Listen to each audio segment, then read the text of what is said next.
Hello guys, कैसे हैं? आशा करता हूँ कि आप स्वस्थ होंगे, मस्त होंगे, पढ़ाई धूमधाम से चल रही होगी। व्यास के ऑनलाइन प्लेटफॉर्म पर आप लोगों का तहे दिल से वंदन है, अभिनंदन है। तो आज हम देखते हैं अगला पेपर चकबंदी लेखपाल जो सेकंड पाली में हुआ था उसी दिन का। तो स्टार्ट करते हैं आज का पहला क्वेश्चन। पहले आपको पेपर पढ़ना है। निम्नलिखित प्रश्नों में से 4 विकल्प दिए गए हैं। त्रुटिपूर्ण अंश के अनुसार ए, बी, सी और डी त्रुटि रहित होने पर डी का मतलब आपको इसमें से बताना है कि कौन सा गलत है। तो अगर आप पहला पढ़ेंगे, किसी भी न्यायालय में दी गई गवाही, उसके बाद दूसरा जो दिया गया है, जब तक वह शपथ नहीं दी गई हो तब तक अब अधिक प्रमाणिक नहीं मानी जाती। इसमें से कोई त्रुटि नहीं। तो जब आप पढ़ेंगे तो ये सारे वाक्य शुद्ध लिए हैं, बाकी ये गलत दिया हुआ। पल्स पोलियो के बचाव के लिए शिशुओं को निरोधक खुराक देता है। सबसे सरलतम उपाय, देखिए सरलतम नहीं हो सकता, सरलतम का प्रयोग जो यहाँ वो भी सबसे बता रहा है, फिर सरलतम बता रहा है। ठीक है। एक 3 अवस्थाएं होती, मूलावस्था, उत्तरावस्था और उत्तमावस्था। तो यहाँ पर इसका प्रयोग करके, लेकिन सबसे नहीं, ये जो गाइड दिया है ये गलत दिया। क्वेश्चन नंबर आपको देखना है अगला। सरदार पटेल ने अच्छी इस देश में फिर नहीं हुआ। सरदार पटेल में अच्छी नहीं होगा, में अच्छा होगा। ये पार्ट में त्रुटि है। उसके बाद क्वेश्चन नंबर आपको देखना है, नागमती का वियोग वर्णन किसने लिखा है। तो अगर आप देखेंगे नागमती का वियोग वर्णन जो है मलिक मोहम्मद जायसी ने लिखा है। जायस गांव के रहने वाले थे। ठीक है। ये एक आंख से काना भी थे, ये भी आप लोग जानते रहिए। पूछा जाता है कभी कभी, वह कौन सा ऐसा था जो एक आंख से काना, एक आंख से एक अंधा था। ठीक है। उसके बाद क्वेश्चन नंबर दूसरा देखेंगे, ब्रह्म राक्षस किसकी रचना है। झूठा सच ये यशपाल की रचना है। ठीक है। यहाँ पर इसका प्रयोग करेंगे तो इसका मतलब स्टार्टिंग 3 से समाप्ति 2 से, स्टार्टिंग 3 से समाप्ति 2 से ये खत्म हो जाएगा, ये भी खत्म हो जाएगा, ये भी बचा जो डी वाला हो जाएगा आंसर। आपको स्मार्ट तरीके से आंसर देना है। क्वेश्चन नंबर आपको अगला देखना है। आपको पढ़कर एक सीक्वेंस के अनुसार से इसको सबको लगाना है। आवश्यकता आविष्कार की जननी है। ठीक है। आवश्यकता किसकी जननी है, आविष्कार की जननी है। उसके बाद आप लहजे को, ज्यो ज्यो मनुष्य की आवश्यकताएं बढ़ती हैं त्यों त्यों मनुष्य उसकी पूर्ति के लिए तरह तरह के उपाय सोचता है, तभी तभी नए आविष्कार होते हैं। तो जो आप सीक्वेंस में पढ़ेंगे तो पहले यह आए, वह आएगा, फिर यह आएगा, फिर यह आएगा, फिर ला आएगा। तो ये सीक्वेंस से आपके हिसाब से पूरी चीजें हो जाएंगी। ठीक है। उसके बाद आपको देखना है, देश में संतुलित क्षेत्रीय विकास। ठीक है। देश में संतुलित क्षेत्रीय विकास के लिए आपको इसके बाद पढ़ना है, सीक्वेंस फिर बनाना है। उसके बाद आप पढ़ना है, क्षेत्रीय विकास की प्रगति के लिए सबसे महत्वपूर्ण कारण सरकारी क्षेत्र में उपक्रमों को कीजिए। उसके बाद आपको पढ़ना है, केंद्र सरकार द्वारा उन उद्योगों में योजनागत संसाधनों द्वारा सीधे निवेश किया आना है। ठीक है। ये चीजें जो 6 का होगा ये पूरी तरह से सही होगा। Question number 7। ठीक है। ऐसा लगा मानो बम फटा हो, इस वाक्य में अव्यय कौन सा है। अगर आप अव्यय की बात करेंगे तो इसमें अव्यय जो होगा स्वरूप बोधक अव्यय होगा। स्वरूप बोधक अव्यय में जो जो वर्ड आते हैं ऐसा आता है। ठीक है। उसके बाद समान आता है, फिर भांति आता है। ठीक, इस तरह के वर्ड स्वरूप बोधक अव्यय के अंतर्गत, जैसा आता है, सा आता है। तो इस तरह के वर्ड जो होते हैं स्वरूप बोधक अव्यय के अंतर्गत आते हैं। स्वरूप बोधक अव्यय का दूसरा नाम होता है सादृश्य बोधक अव्यय। ठीक है। इसका भी प्रयोग आप कर सकते हैं गाइस। ठीक है। फिर आपको क्वेश्चन नंबर 9 देखना है, शुद्ध वाक्य का चयन करना है आपको क्वेश्चन नंबर 8 के अंतर्गत। ठीक है। नदी के किनारे बहुत पेड़ खड़ा है। ठीक है। छात्र अनुशंसन प्रिय होते हैं। यदि मनुष्य को अपमानवीय बना दिया, अपमानवीय नहीं अमानवीय होता है। तो गाइस क्वेश्चन नंबर जो होगा 8 का सी पूरी तरह से गलत होगा। ठीक है। माँ को अपने पुत्र में ममता होती है। में का मतलब होता है उसके अंदर। ठीक है। माँ को अपने पुत्र पर ममता होती है, माँ को अपने पुत्र से ममता होती है। से का मतलब होता है लगाव को दिखाया जाएगा। तो वहां पर जो होगा माँ को अपने पुत्र से ममता होती है। क्वेश्चन नंबर अगला देखते हैं। इसके बाद आपको पैराग्राफ पढ़ना। सबसे पहले मैं बार बार आपसे कह रहा हूँ कि सबसे पहले आपको पैराग्राफ न पढ़ के क्वेश्चन पढ़ने की आवश्यकताएं होती है। ठीक। हमारी शिक्षा का माध्यम भारतीय इतिहास इसलिए होना चाहिए क्योंकि, अब आपको पढ़ना है इसके अंतर्गत, इसका प्रयोग आंसर देना है। आप क्योंकि इसका प्रयोग करना है तो आप इसके अंतर्गत देखेंगे, क्वेश्चन पढ़ेंगे, हमारी शिक्षा का माध्यम भारतीय भाषा इसलिए होना चाहिए क्योंकि। तो आप इसका जब पढ़ेंगे तो भारतीय मानस का स्पंदन ध्वनि होता है। ठीक है, तो जो 10 का आंसर होगा आप इसका लेंगे डी वाला। आप उसके बाद पढ़ने के बाद क्वेश्चन नंबर आप 11 को देंगे, हमारी शिक्षा में ऐसे पाठ्यक्रम की आवश्यकता है जो हमारी जन संस्कृत को समावेशित करे, उसी हमको आवश्यकता है, अर्थात जो भारतीय संस्कृत को समावेशित करे उनकी आवश्यकता है। क्वेश्चन नंबर आपको अगला पढ़ना 12, उपयुक्त गद्यांश का सर्वाधिक उपयुक्त शीर्षक क्या है। तो जब आपने पढ़ा तो उसके बाद सबसे हमारी शिक्षा माध्यम और पाठ्यक्रम ही हमारा उपयुक्त शीर्षक है। उसके बाद 13 नंबर क्वेश्चन देखेंगे, शिक्षित जन और सामान्य जनता के लिए निरंतर आगे बढ़ना ही, आगे क्वेश्चन नंबर आपको देखना है, नई पीढ़ी के भीतर से खोखला कर रहा है। क्वेश्चन नंबर जो होगा 13 का गाइज हो जाएगा डी। ठीक है, 13 का जो बनेगा क्वेश्चन नंबर 13 का देखिए, शिक्षित जन और सामान्य के निरंतर आगे बढ़ने के लिए भारतीय समाज सर्वोपरि का स्थान नहीं देता है। ठीक है, जो इसका आंसर हो जाएगा गाइस वो हो जाएगा ए वाला होगा, माफ करिए।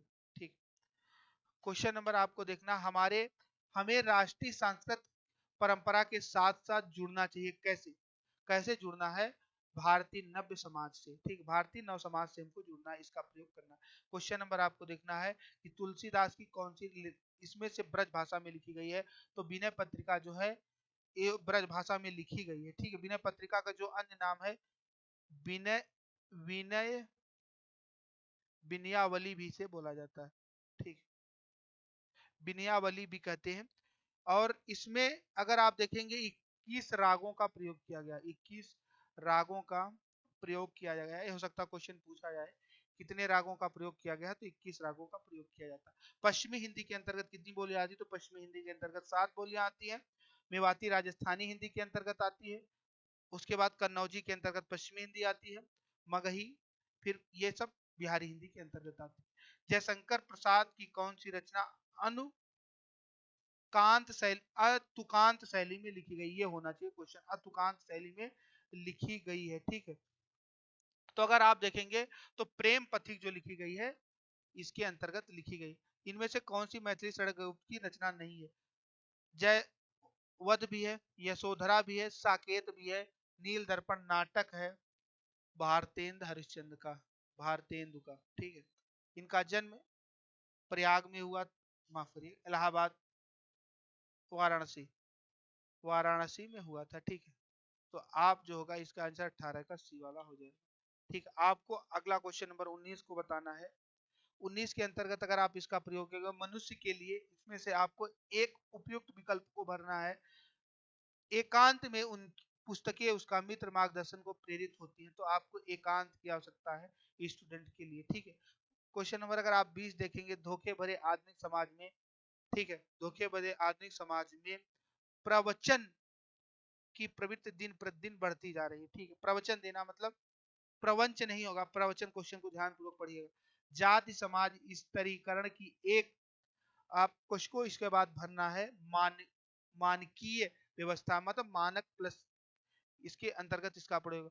वाणियोचित को कैसे तोड़ा जाएगा, तो वाणी धन औचित्य में तोड़कर इसका जो गाइज बनेगा आंसर वो बनेगा वाणियोचित। ई और ओ का निर्माण होगा इसके अंतर्गत, ई और ओ का निर्माण करके य बनाया जाता है, तो वाणियोचित बन जाएगा, ये वाला पूरी तरह से सही हो जाएगा।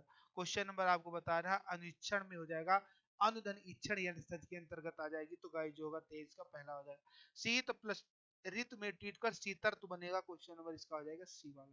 ठीक है, देवनागरी लिपि में लिखी जाती है, तो देवनागरी लिपि के अंतर्गत जो गाइस नेपाली लिखी जाती है, और देवनागरी के अंतर्गत संस्कृत लिखी जाती है, पाली लिखी जाती है, प्राकृत लिखा जाता है। ये सब की जो लिपियां हैं ये सब देवनागरी लिपि है। ठीक है, हवा में हस्ताक्षर 2008 में इनको साहित्य अकादमी पुरस्कार दिया गया था। साहित्य अकादमी पुरस्कार 24 भाषाओं के लिए दिया जाता है, 1 लाख रुपए की धनराशि दी जाती है, और मान्यता प्राप्त 22 भाषाओं के लिए, प्लस एक दो भाषाएं हैं, एक उसमें से इंग्लिश है और एक राजस्थानी के लिए मान्यता प्राप्त, कुल 24 भाषाओं के लिए जाता है। कैलाश वाजपेयी को दिया गया था हवा में हस्ताक्षर।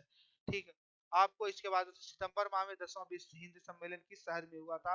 अगर आप इसके अंतर्गत बात करेंगे तो ये जो प्रयोग किया गया था वो भोपाल के अंतर्गत मतलब नई दिल्ली में किया गया था। ठीक है, भारत के अंतर्गत नई दिल्ली में किया गया था, माफ करिएगा एक मिनट, जो इसका 10वां सम्मेलन किया गया था भारत के अंतर्गत भोपाल में किया गया था। ठीक है, तो इसमें 27 का बी हो जाएगा।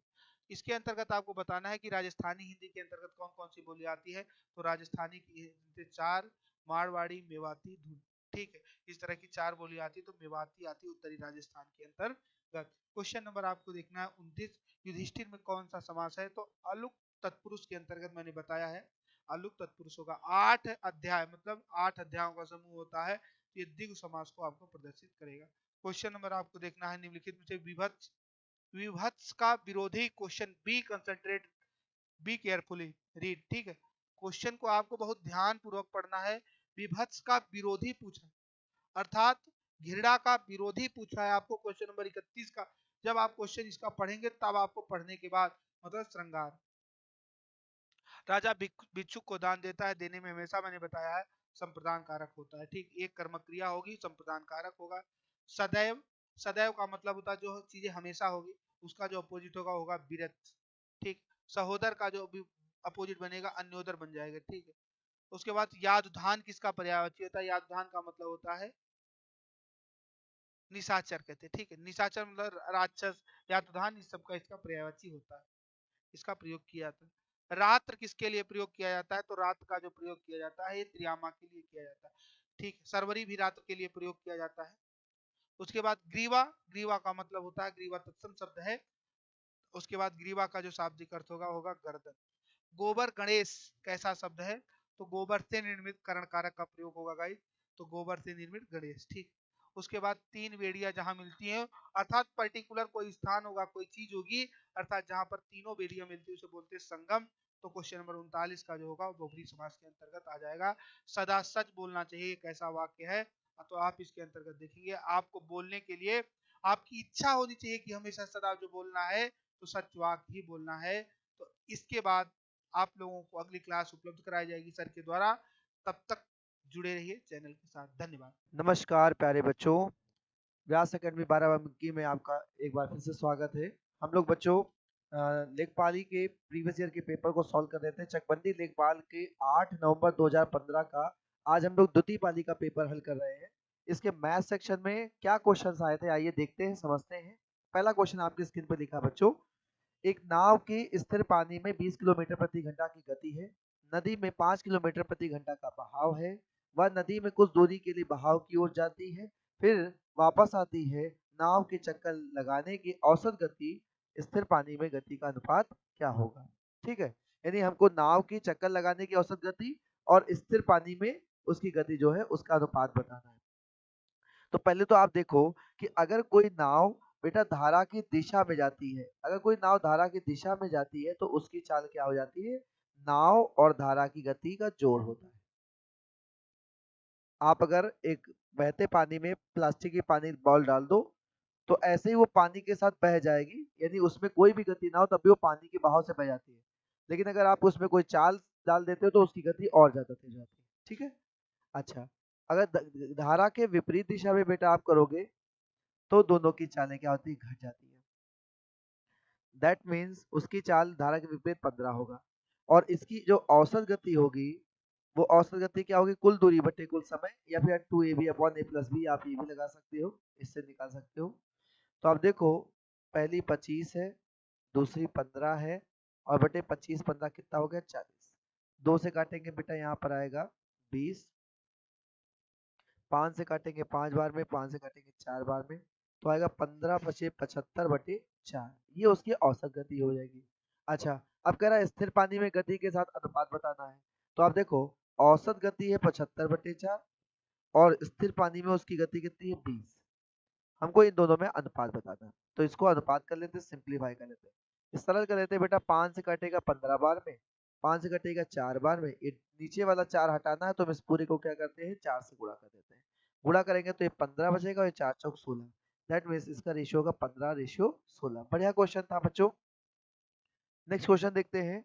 270 किलोमीटर की दूरी को एक व्यक्ति आंशिक रूप से बस द्वारा और आंशिक रूप से कार द्वारा तय करता है। उसने 1/3 भाग की दूरी, बेटा 270 किलोमीटर अगर है, 270 किलोमीटर है तो उसकी 1/3 दूरी को उसने क्या किया बस से, तो 1/3 कितना होगा 90, बचा कितना होगा 180। ठीक, बस से तय किया है, ये हमारी बस है और ये हमारी कार से होगा। ठीक, बस की चाल बेटा दी है 30 किलोमीटर प्रति घंटा और कार की चाल दिया 45। तुमसे पूछा गया कुल दूरी तय करने में कितना समय लगा।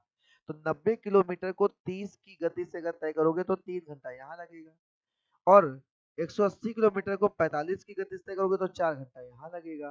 तो कुल मिला के आपको कितना घंटा लगा है? 7। तो इस प्रश्न का उत्तर होगा 7। आसान सा प्रश्न था बच्चों। क्वेश्चन में दिया है 1000 मीटर की दौड़ में ए बी को 50 मीटर से मात देता है। 50 मीटर से मात देने का मतलब है जब ए 1000 मीटर दूरी दौड़ तय कर चुका होगा तो बी वाला इससे 50 मीटर पीछे रह गया होगा। यानी बी ने कितनी दूरी तय की हुई? 950। तो ए और बी की समान समय में तय की दूरी का रेशियो 1000 और 950 है। मैं कहूँगा थोड़ा छोटा कर लो तो रेशियो बन जाएगा। बेटा रेशियो बना लेते हैं, इसमें 5 से काट देते हैं तो आएगा 20:19। ठीक, क्वेश्चन में कहा और 500 मीटर की दौड़ में बी सी को 10 मीटर से आ जाता है। अगर हम बी और सी का रेस कराएं तो 500 मीटर की दूरी में बी जो है सी को हरा देता है 10 मीटर से। जब बी 500 दौड़ चुका होगा तो ये 490 पे ही होगा। इनमें रेशियो अगर देखें तो बेटा कितना आ गया? 50 अनुपात कितना आया? 49 आ गया। ठीक, हमसे कह रहा है ए सी को कितने मीटर से मात देगा? 400 मीटर में। तो देखिए ए बी और सी की डिस्टेंस का रेशियो दिया, जब ये 20 दौड़ता है तब ये 19 दौड़ता है, जब ये 50 दौड़ता है तब ये कितना दौड़ता है? 49 दौड़ता है। ठीक, तो हमें क्या करना है? ए और सी में रेशियो निकालना है। हम इसमें क्या कर लेते हैं? इसको बैलेंस कर लेते हैं, दोनों तरफ से बराबर कर लेते हैं। अब अगर हम इसको बराबर करना है तो 2-3 विधियां आप जैसे भी कर सकते हो। तो मैंने क्या कहा, इसको इधर आप मल्टीप्लाई कर दो, इसको इधर आप लिख दो, अगर कोई भी प्लेस खाली, और मल्टीप्लाई करो तो 20 पंचे 100 1000 आ जाएगा, और 49 का 19 से गुणा करिए तो 49 गुना 19 आ जाएगा 931। कितना आ जाएगा बेटा? 931। यानी 1000 मीटर जब ए दौड़ेगा तब 931 ये दौड़ेगा। अगर हम आपसे पूछे कितना पिछड़ गया तो आप कहोगे 69। 1000 पर 69। समझ पा रहे हैं? क्वेश्चन में कह रहा है 400 पे बताओ। तो बेटा बड़ा आसान सी बात है कि 69 पिछड़ता है 1000 पर, हमें निकालना है कितने पर? 400 पर। 2 जीरो से 2 जीरो बेटा काट देते हैं, 4 से गुणा, 4 9 या 36 के 6 से लाया 3, 6 चौक 24 और 3 27 बटे में 10 रखेंगे तो आंसर बनेगा 2 27.6। 27.6। क्वेश्चन बेटा ये दिया गया है आपका पाई चार्ट पर, दिया है कि केंद्रीय कोण दिखाया जा रहा है 140 डिग्री। संतरा सेब के लिए 90, केला के लिए 70, चेरी के लिए पहले कितना होगा ये देख लेते हैं। तो बेटा टोटल सेंट्रल कोण 360 होता है। अगर हम इसमें जोड़ें तो 140 ये और 90 ये हो जाएगा कितना? 140 और 90 हो जाएगा 230, 230 और 70 हो जाएगा 300। तो ये कितना बचा? 60 डिग्री। इसका मतलब है कि चेरी को दर्शाने वाला कोण कितना होगा? 60 डिग्री। अगला देखिए बच्चों, यदि 45 बच्चों ने सेब चुना तो कितने बच्चों ने संतरा चुना? बड़ी सिंपल सी बात है, सेब 90 डिग्री है, संतरा 140 डिग्री है। सेब 90 है, संतरा 140 है। क्वेश्चन में कह रहा है इनके बच्चों की संख्या 45 है सेब की। ये सेब है और ये क्या है? संतरा है। इसमें डिग्री है 90, इसमें 140 कह रहा है, 90 नहीं, इसका मान 45 संख्या में है, आधा कर दो। तो इसका आधा कर दोगे तो बच्चों कितना आएगा? 70। इसका मतलब है संतरा चुनने वालों की संख्या 70। अगला क्वेश्चन दिया है कि 35 बच्चों ने सर्वाधिक केला चुना हो तो समूह में कुल कितने बच्चे होते हैं? देखो केला, केला के लिए बेटा 70 डिग्री है और कुल के लिए 360 डिग्री है। ठीक, 70 डिग्री अगर केला पे है तो 360 डिग्री कह रहा, केला की संख्या 35 है तो आप देखो 70 का आधा है तो 360 का आधा कितना होगा? 180। यानी कुल बच्चों की संख्या बेटा कितना होगा? 180। ये क्वेश्चन में कह रहा है कि इसको पाने के लिए 2x-1 के साथ किसे जोड़ना होगा। ठीक, मैं आपको प्रॉपर तरीके से समझाता हूँ कि मान लीजिए 2x-1 में मैंने आपसे कहा कि a जोड़ दो, तब जाके आपको ये प्राप्त होगा। ठीक रहेगा? अब आपसे मैं कहूँ कि a का मान निकालना तो इसको उधर शिफ्ट कर सकते हैं ना, है ना? तो आप बताओ, ये जरा देखो ये क्या लिखा है। तो ये लिखा बेटा x+1 का होल स्क्वायर। ये देखो बेटा क्या लिखा है, तो ये लिखा है x+1 और x-1, ए स्क्वायर माइनस बी स्क्वायर का, और ये उस साइड जाएगा तो 2 अपॉन क्या आएगा? x-1। बेटा एक x+1 कट जाएगा तो a का मान नीचे दोनों जगह लिखा है x-1, ऊपर x+1 माइनस का 2, 1 में से 2 जाएगा तो बचेगा कितना? -1। नीचे कितना है? -1, दोनों कट जाएगा, आंसर कितना आएगा? 1। यानी अगर 2 में x-1 में a जोड़ेंगे तो हमारा ये मिल जाएगा। नेक्स्ट क्वेश्चन देखो बच्चों, कह रहा है एक गांव का पटवारी कुछ दूरी पैदल चलकर वहां से साइकिल पर वापस आता है दूसरी जगह। इसका मतलब है पैदल जाने और साइकिल से आने में दोनों का समय का जोड़ 5 घंटा 43 मिनट है। ठीक, बस दोनों तरफ से पैदल चलकर जाए, पैदल जाने और पैदल आने, है ना, पैदल जाने और पैदल आने, इसका मतलब 2 बार पैदल, 2 बार पैदल में उसको लगता है 6 घंटा 17 मिनट। साइकिल से आने और जाने में उसे कितना समय लगेगा? तो ये दो इक्वेशंस है बेटा, दो इक्वेशंस को सॉल्व करना है तो हम क्या करते हैं, 2 बार पैदल, यहाँ 1 बार पैदल, तो इसको कर लेते हैं 2 से गुणा और इसको देते हैं घटा दोनों को। तो घटाएंगे, 2 बार पैदल 2 बार पैदल कर जाएगा तो दो साइड से साइकिल, यहाँ पे 2 से गुणा होगा तो 5 दूनी 10 घंटा 43 दूना 86, सॉरी यहाँ 43 नहीं 23 है बेटा, तो 23 दूना 46, 46 मिनट में से घटाएंगे 6 घंटा 17 मिनट। तो घटाते हैं, 2 बार साइकिल से आने जाने में आपको लगे 10 घंटा में से 6 गए तो 4 घंटा और ये कितना आएगा 29 मिनट। साइकिल से आने और जाने में 4 घंटा 29 मिनट का समय लगेगा। अगला क्वेश्चन देखें, एक पुस्तकालय में 23,445 पुस्तक हैं, गैर कथा साहित्य पुस्तकों और कथा साहित्य पुस्तकों का अनुपात दिया है। कह रहा है 2:7 जो है वो गैर और कथा साहित्य दोनों का दिया है। ठीक, तो कथा साहित्य पुस्तकों के मान बताना है। अगर 2 ये है 7 ये है तो टोटल कितनी होनी चाहिए 9, और 9 का मान 9 ना देकर कितना दिया बेटा 2 3 4 4 5। तो अगर हम 9 इकाई का मान इतना है तो हम कहें आपसे पूछे 1 इकाई का मान, तो 9 से काट दो बेटा, 9 दूनी 18, 9 छक 54, ये कट जाएगा ना, 9 जीरो 9 पछे 45, हमको कितने का निकालना 7 का, तो 7 यूनिट का मान निकालना बेटा, 7 से गुणा कर देते हैं इसको 2605 को, 7 पचे 35, 7 छंग 42 का 2 अचला 4, 7 14 और 4 18, तो 18 235 ये आंसर होगा इसका। नेक्स्ट क्वेश्चन देखते हैं बेटा, किसी वस्तु की कीमत 30% बढ़ाकर फिर 30% कम कर देने से उसके कुल मूल्य में क्या परिवर्तन होगा? कोई चीज पे आप 30% बढ़ा दो फिर 30% घटा दो, तो 100 वाला माल 30 बढ़ के कितना होगा बच्चों 130, फिर घटा दो तो 100 वाला माल 30 करके कितना हो जाएगा 70, तो रिजल्ट कितना हो जाएगा, सिंप्लीफाई कर लेते हैं, काट देते हैं बच्चों, तो नीचे आएगा 100, 13 सत्ते 91, 100 वाला माल फाइनली आपको 91 का पड़ रहा है, इसका मतलब आपने उसमें क्या कर दी 9% की कमी, 9% की कमी कर दी। नेक्स्ट क्वेश्चन देखिए बच्चा, एक स्कूटर सवार एक्स से 8 बजे प्रातः रवाना होता है, वाई की ओर 40 किलोमीटर प्रति घंटा की चाल से चलता है। मैं इसे स्थान बना के आपको प्रॉपर दिखा देता हूँ, मान लेता हूँ ये एक्स स्थान है और ये हमारा वाई स्थान है। एक्स यहाँ से 8 बजे चलता है, ठीक है, और वाई यहाँ से 9 बजे चलता है, वाई से 9 बजे चलता है, ठीक। इधर से चलने वाले की जो गति होती है वो 40 है, इधर से चलने वाली की गति है, तो बेटा ये एक्स वाला 8 बजे चला है और वाई वाला 9 बजे, क्या दोनों साथ में चले? नहीं, तो इसका मतलब है 8 से 9 बजे तक, जब तक 9 बजेगा तब तक ये अकेला चलेगा इधर से इधर तक, और 9 बजे के बाद ये इनकी तरफ चलेंगे इनकी तरफ चलेंगे, तो बेटा 8 से 9 तक ये अकेला चलेगा। एक्स की गति अगर 40 किलोमीटर प्रति घंटा है तो 1 घंटे में कितना चला होगा 40 चला होगा। क्वेश्चन में कह रहा दोनों स्थानों के बीच की दूरी कितनी है 220, टोटल डिस्टेंस बेटा 220 है। 220 में से x जो है वो 40 चल चुका है, तो अब बचा कितना इनके बीच में 180, और इस 180 को ये दोनों लोग मिलकर तय करेंगे, ये इधर से 40 से और ये इधर 50 से, तो 180 किलोमीटर को दोनों तरफ से ये 40 से ये 50 से मिलकर तय करेंगे, यानी 180 किलोमीटर को 90 की स्पीड से, यानी इन्हें कितना घंटा लगेगा 2 घंटा। कब? जब वाई चला होगा, तो वाई चला था कितने बजे 9 बजे, उसके 2 घंटे बाद मिले तो कितने बजे ये लोग मिले होंगे 11 बजे पूर्वाह्न में, ठीक।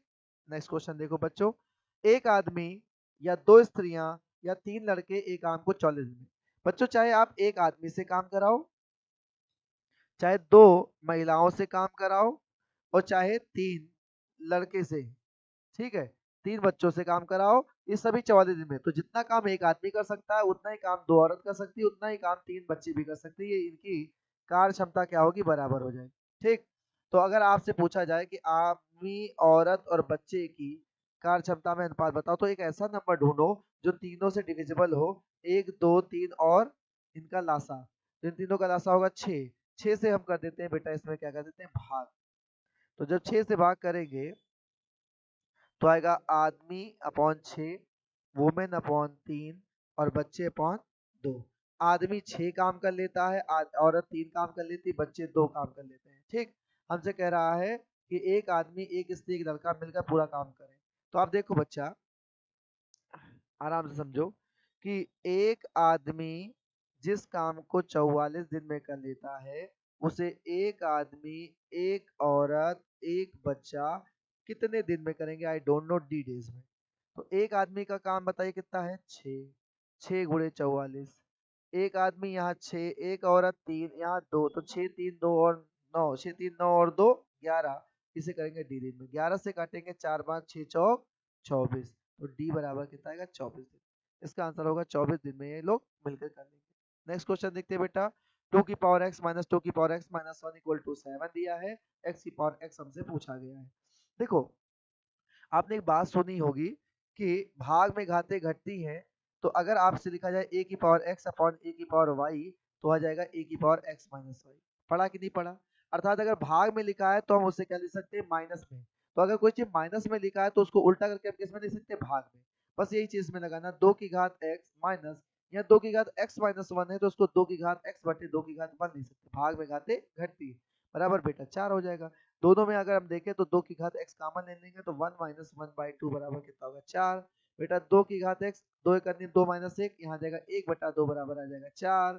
तो 2 की घात x, ये 4 दूनी कितना आ जाएगा? 8। तो आप कहोगे 2 की घात x बराबर 8 है, तो 2 की घात x बराबर 2 की घात क्या है? 3, यानी x का मान कितना आएगा? 3। x का मान बच्चों 3 आया। हमसे क्वेश्चन पे कह रहा है कि x की पावर x बताओ, 3 की पावर 3 बताओ। तो 3 त्रिक 9 त्रिक, ठीक। चलो क्वेश्चन करते हैं। घन आकार के एक टैंक की भुजाएं 6.25 मीटर लंबी, 4.20 मीटर चौड़ी तथा 3.15 मीटर की है। पानी से पूरी तरह भरे हुए टैंक को 2 दशमलव तक सही आयतन क्या होगा? तो बेटा ये बिल्कुल सिंपल सा मल्टीप्लाई क्वेश्चन है। 6.25 इंटू 4.20 इंटू 3.15, इसका मल्टीप्लाई करोगे तो 82.6875 आएगा, क्योंकि इसमें दशमलव में बेटा 6 अंक होने चाहिए, बाकी के 2 जीरो में बन जाएंगे। ठीक, इतना आएगा। हमसे कह रहा दशमलव, 2 दशमलव तक सही अंक, तो यहाँ तक चाहिए। अगर इसके पीछे वाला हमें हटाना, तो पीछे वाला नंबर अगर 0 से 4 है तो आराम से हट जाता है, लेकिन अगर 5 से 9 है तो वो आगे वाले में 1 जोड़ देता है, तो आ जाएगा 82.69। इसका सही आंसर होना चाहिए 82.69। लकड़ी के एक लट्ठे में इतनी लंबाई, इतनी चौड़ाई की मोटाई, कुछ मोटाई है, मोटाई नहीं दिया है, उसका आयतन दिया है। बहुत बढ़िया। एक घनाभ जो ऐसे आयताकार से कितने तख्ते बनाए जा सकते हैं, मतलब बड़े वाले तख्ते में से, बड़े वाले लट्ठे में से तख्ते काटने हैं। तो आप इसको समझ लो कि लट्ठों की जो तख्ते की संख्या होगी वो होगा लट्ठे का आयतन बटे तख्ते का आयतन।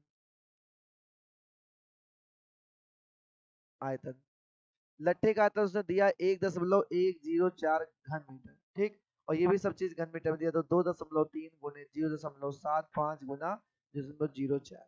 बेटा पॉइंट हटाते हैं। आप देखो यहाँ पे 3 दशमलव है, तो दशमलव हटाएंगे तो यहाँ 3 वाले तो ये हट जाएंगे, ये दशमलव हटाएंगे तो ऊपर 2 जीरो बढ़ जाएंगे 100। ठीक, थोड़ा तो काटते हैं, 25 चौको 100, 25 दिया 75। ठीक, धीमे धीमे काटते हैं बेटा। 3 से काटेंगे, 3 त्रिका 9, 9 यहाँ पे 20 आया, 3 छक 18, 3 अठी 24। 4 से काटेंगे बेटा, यहाँ पे 4 से तो यही 4 कट जाएगा, काट दो। 23 से काट देते हैं, तो 23 से करने में 23, 23, 23 से करने में 23 और 23 छंग, 23 छंग कट जाएगा। इसका मतलब इसका आंसर आ जाएगा 16। नेक्स्ट देखो, यदि किसी कमरे की लंबाई तथा चौड़ाई 13 मीटर और 7.5 मीटर की है, कमरे की फर्श का आकार की वर्गाकार टाइल से पाटने के लिए बड़ी से बड़ी टाइल की संभावित माप क्या होगी?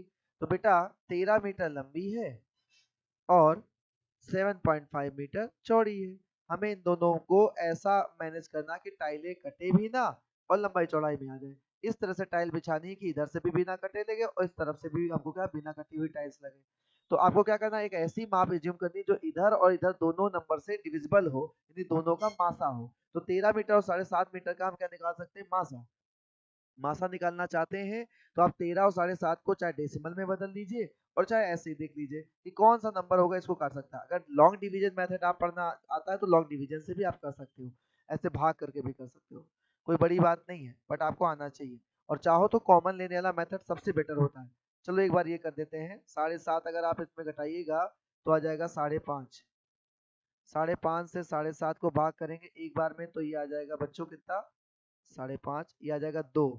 2 से 5.5 को भाग करेंगे 2 बार में तो आ जाएगा 4.5। यहाँ बचेगा कितना, 1। कोई मिस्टेक तो नहीं, 2 दूनी 4 होता है, माई मिस्टेक। ये आ जाएगा 1.5।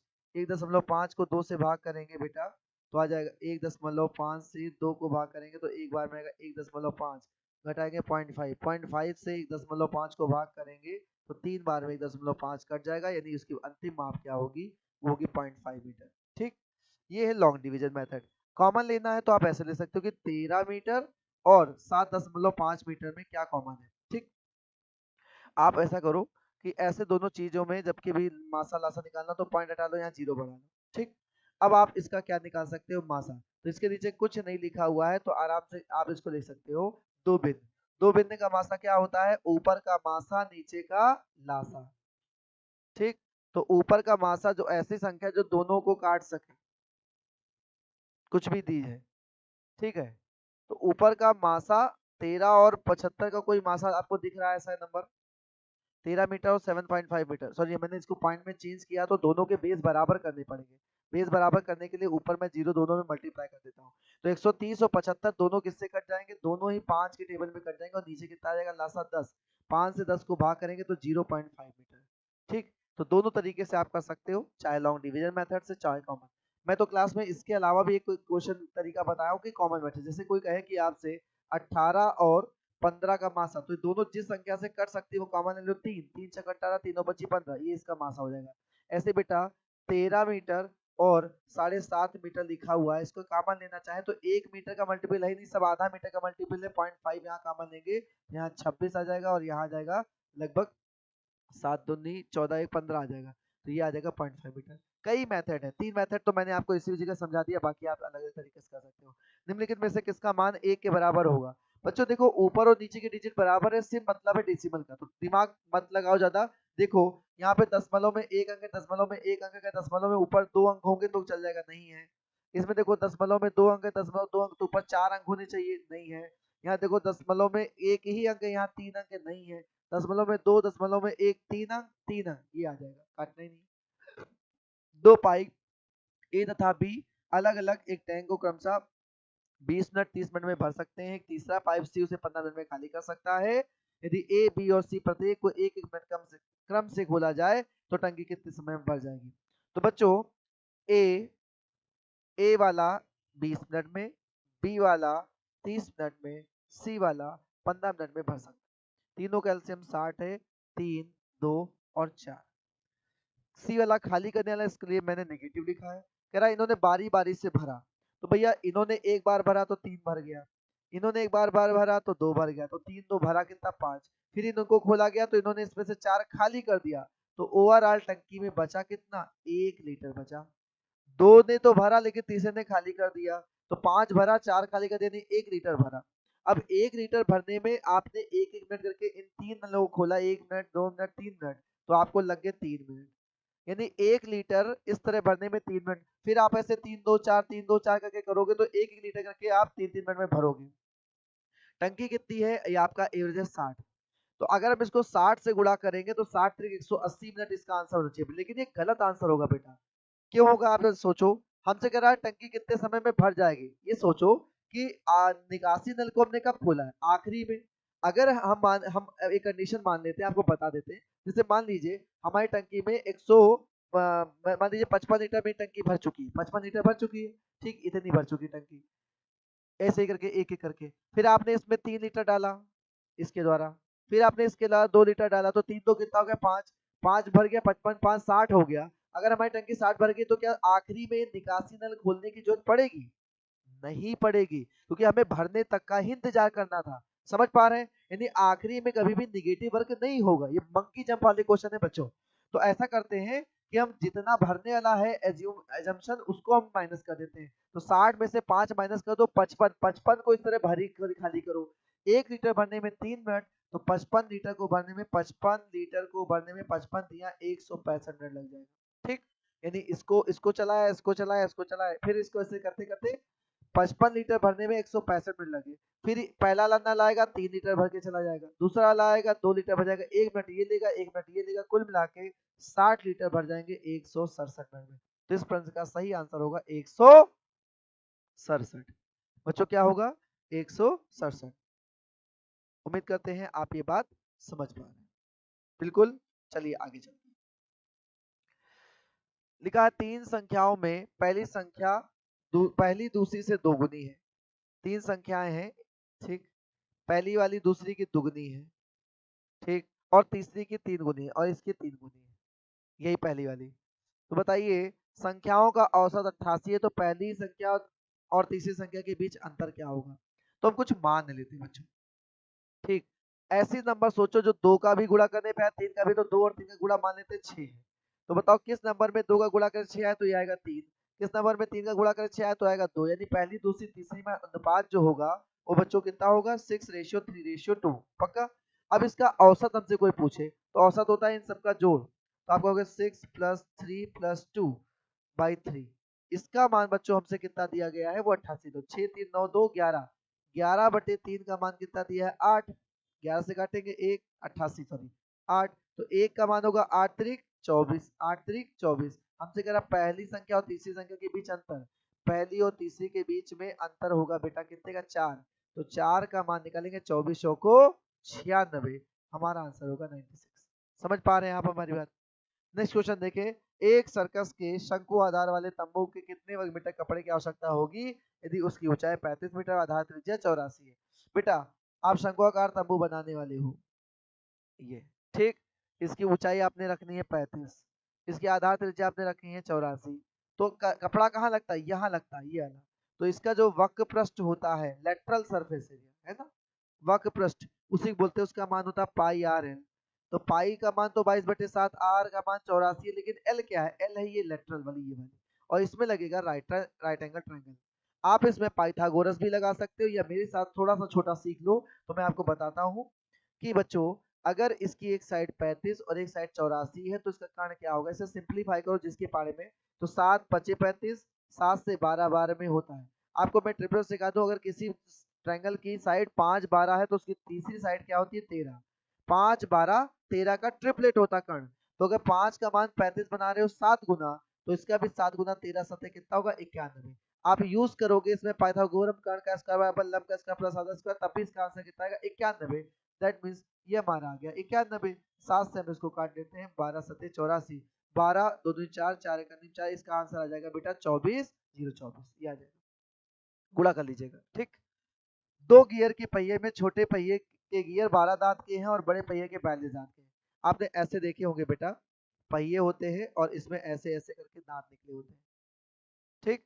और इसके साथ बेटा एक बड़ा पहिया लगा है और ये दांत इसमें फंस फंस के घूमते हैं। बहुत सारी पहियों में आपने अलग अलग जगह देखा होगा, अपनी साइकिल में आप देखो, ठीक है। तो कह रहा है इसमें 12 पहिए हैं, इसमें कितने पहिए? 42 पहिए।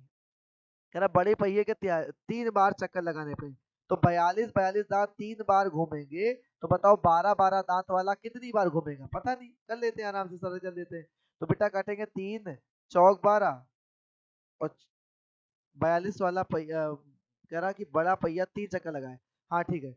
तो 42 पहिया 42 दांत वाला 3 बार घूमेगा, तो 12 दांत वाला कितनी बार? 3 से काटा 4 बार में, 2 से काटा यहाँ पे आएगा 21, तो 21/2, एम का मान आएगा 21/2, 21 का आधा करेंगे तो बच्चों कितना आ जाएगा? 10.5।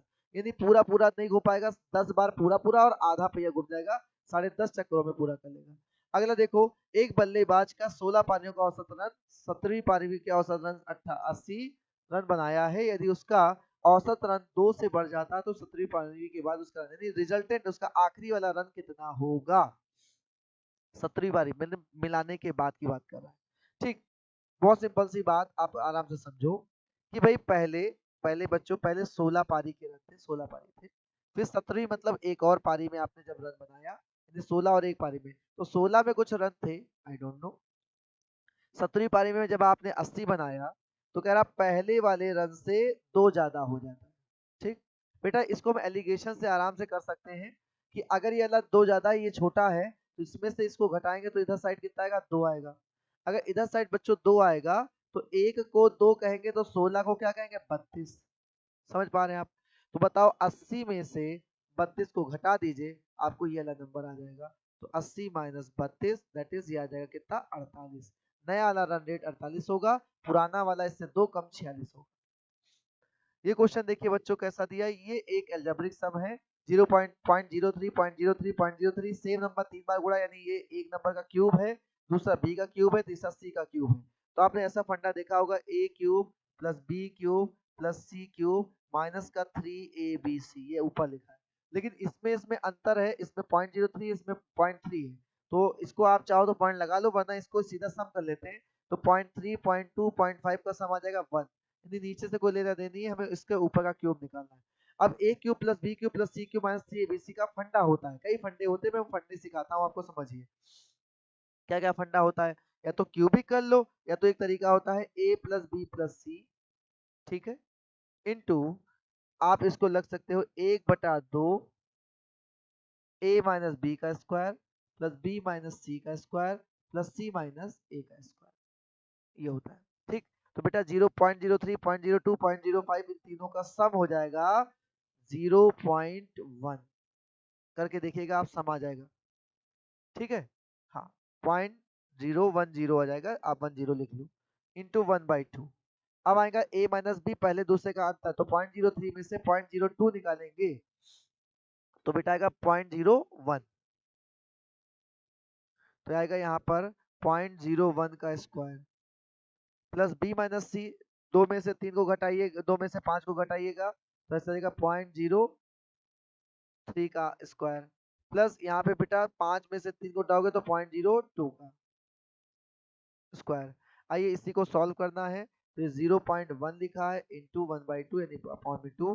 0.01 का स्क्वायर, यहाँ से आप नीचे 100 लिख सकते हो, है ना, सबके नीचे 100 है, तो यहाँ पे नीचे 100 पॉइंट हटा दो, नीचे 100 लिख दो। ठीक है, 1 का स्क्वायर 1, 3 का स्क्वायर 9, 2 का स्क्वायर 4, 9 4 13 और 1 14, ऊपर 14 नीचे 100 का स्क्वायर, तो आ जाएगा ऐसे। ठीक, अब बेटा इसको काटते हैं, तो 2 से काटेंगे 7 बार में, पॉइंट हटाएंगे 0 और बढ़ जाएगा, तो आंसर में बनेगा 1 2 3 4 5 0.00007 किया जाएगा आंसर। ठीक, बढ़िया क्वेश्चन था ये वाला। ए बी दिया है, बी सी दिया है, सी डी दिया है और रेशियो पूछा है डी और ए का। तो बेटा ए बी सी और डी का मिक्सचर रेशियो दिखाते हैं। ए बी की वैल्यू बेटा दी है 2 3, बी सी की वैल्यू बेटा दी है 4 5 और सी डी की वैल्यू दी है बेटा 5 और 8। अगर सी की वैल्यू 5 और इसकी 8 है तो आप ऐसे सीधा लिख सकते हो, कोई दिक्कत ही नहीं, सेम है ना वैल्यू। हाँ, अब मैं आपको बताता हूँ, मैंने अभी कुछ देर पहले आपको सिखाया था कि ऐसा है कि अगर किसी नंबर में पूरे अंक ना भरे तो उसको रिपीट कर दो, तो यहाँ 4 लिख दो, यहाँ 3 लिख दो, यहाँ 3 लिख दो। तो अगर हम गुणा करेंगे तो ए का आएगा 4 दूनी 8 और डी का आएगा 8 त्रिक 24, यानी डी की जगह 24 लिख दो, ए की जगह क्या लिख दो 8, इसे सिंप्लीफाई कर दो तो 3:1। रिवर्सिबल क्वेश्चन था, आंसर है। ठीक, नेक्स्ट क्वेश्चन देखो, 4 sin theta 3 sin theta plus 4 cos theta बराबर 5, तो sin थीटा का मान क्या होगा। बच्चों ये बढ़िया क्वेश्चन है ट्रिग्नोमेट्री का, आप ट्रिग्नोमेट्री भी इसमें लगा सकते हो, आप सीखना चाहो बहुत कुछ लगा सकते हो। देखो मैं समझा देता हूँ थोड़ा सा, पहले प्रॉपर तरीके से, वैसे भी बाद में एक हिंट भी दे दूंगा। तो sin थीटा बराबर होता है perpendicular upon hypotenuse, Hindi medium वाले लंब बटे कर्ण। cos थीटा बराबर होता है बेटा बेस अपॉन हाइपोटेनस, यानी आधार बटे कर्ण, जो भी आप समझो। तो अगर हम यहाँ पे प्लेस करें तो 3/3 into perpendicular upon hypotenuse, 4 into base upon hypotenuse बराबर 5, दोनों में एलसीएम हाइपोटेनस आएगा तो 3p प्लस का 4b बराबर 5h होगा। देखो अगर ये एक राइट एंगल ट्राइंगल में लगता है तो राइट एंगल ट्राइंगल में ट्रिपलेट होता है 3 का स्क्वायर प्लस 4 का स्क्वायर बराबर 5 का स्क्वायर, यानी इसको 3 का स्क्वायर बनना पड़ेगा, इसको 4 का स्क्वायर, इसको 5 का स्क्वायर। स्क्वायर तब होगा जब इसका मान 3 होगा, इसका मान 4 होगा, इसका मान 5 होगा। तो sin थीटा बराबर होता है परपेंडिकुलर अपॉन हाइपोटेनस, परपेंडिकुलर 3 है, हाइपोटेनस 5 है, तो आंसर आएगा 3/5। ठीक, दूसरा तरीका बता देते हैं, जो साइन के बगल में लिखा होता है वो लंब होता है, जो कॉस के बगल में लिखा होता है वो आधार होता है, और ये जो सामने होता है ये कर्ण होता है हमेशा। तो आप कहोगे 3/5, देख के आंसर आ गया। ठीक, नेक्स्ट क्वेश्चन देखिए, एक गोलाकार खोल के आयतन में जिसकी बाहरी त्रिज्या आर है, अंदरूनी स्मॉल आर है, क्या प्रदर्शित करेंगे? गोला है, गोला। ठीक, इसके अंदर एक दूसरा खोखला गोला, यानी ये ऐसा है। तो कह रहा है, आप ऐसे समझो, खोखला गोला है, इसकी त्रिज्या ये है, और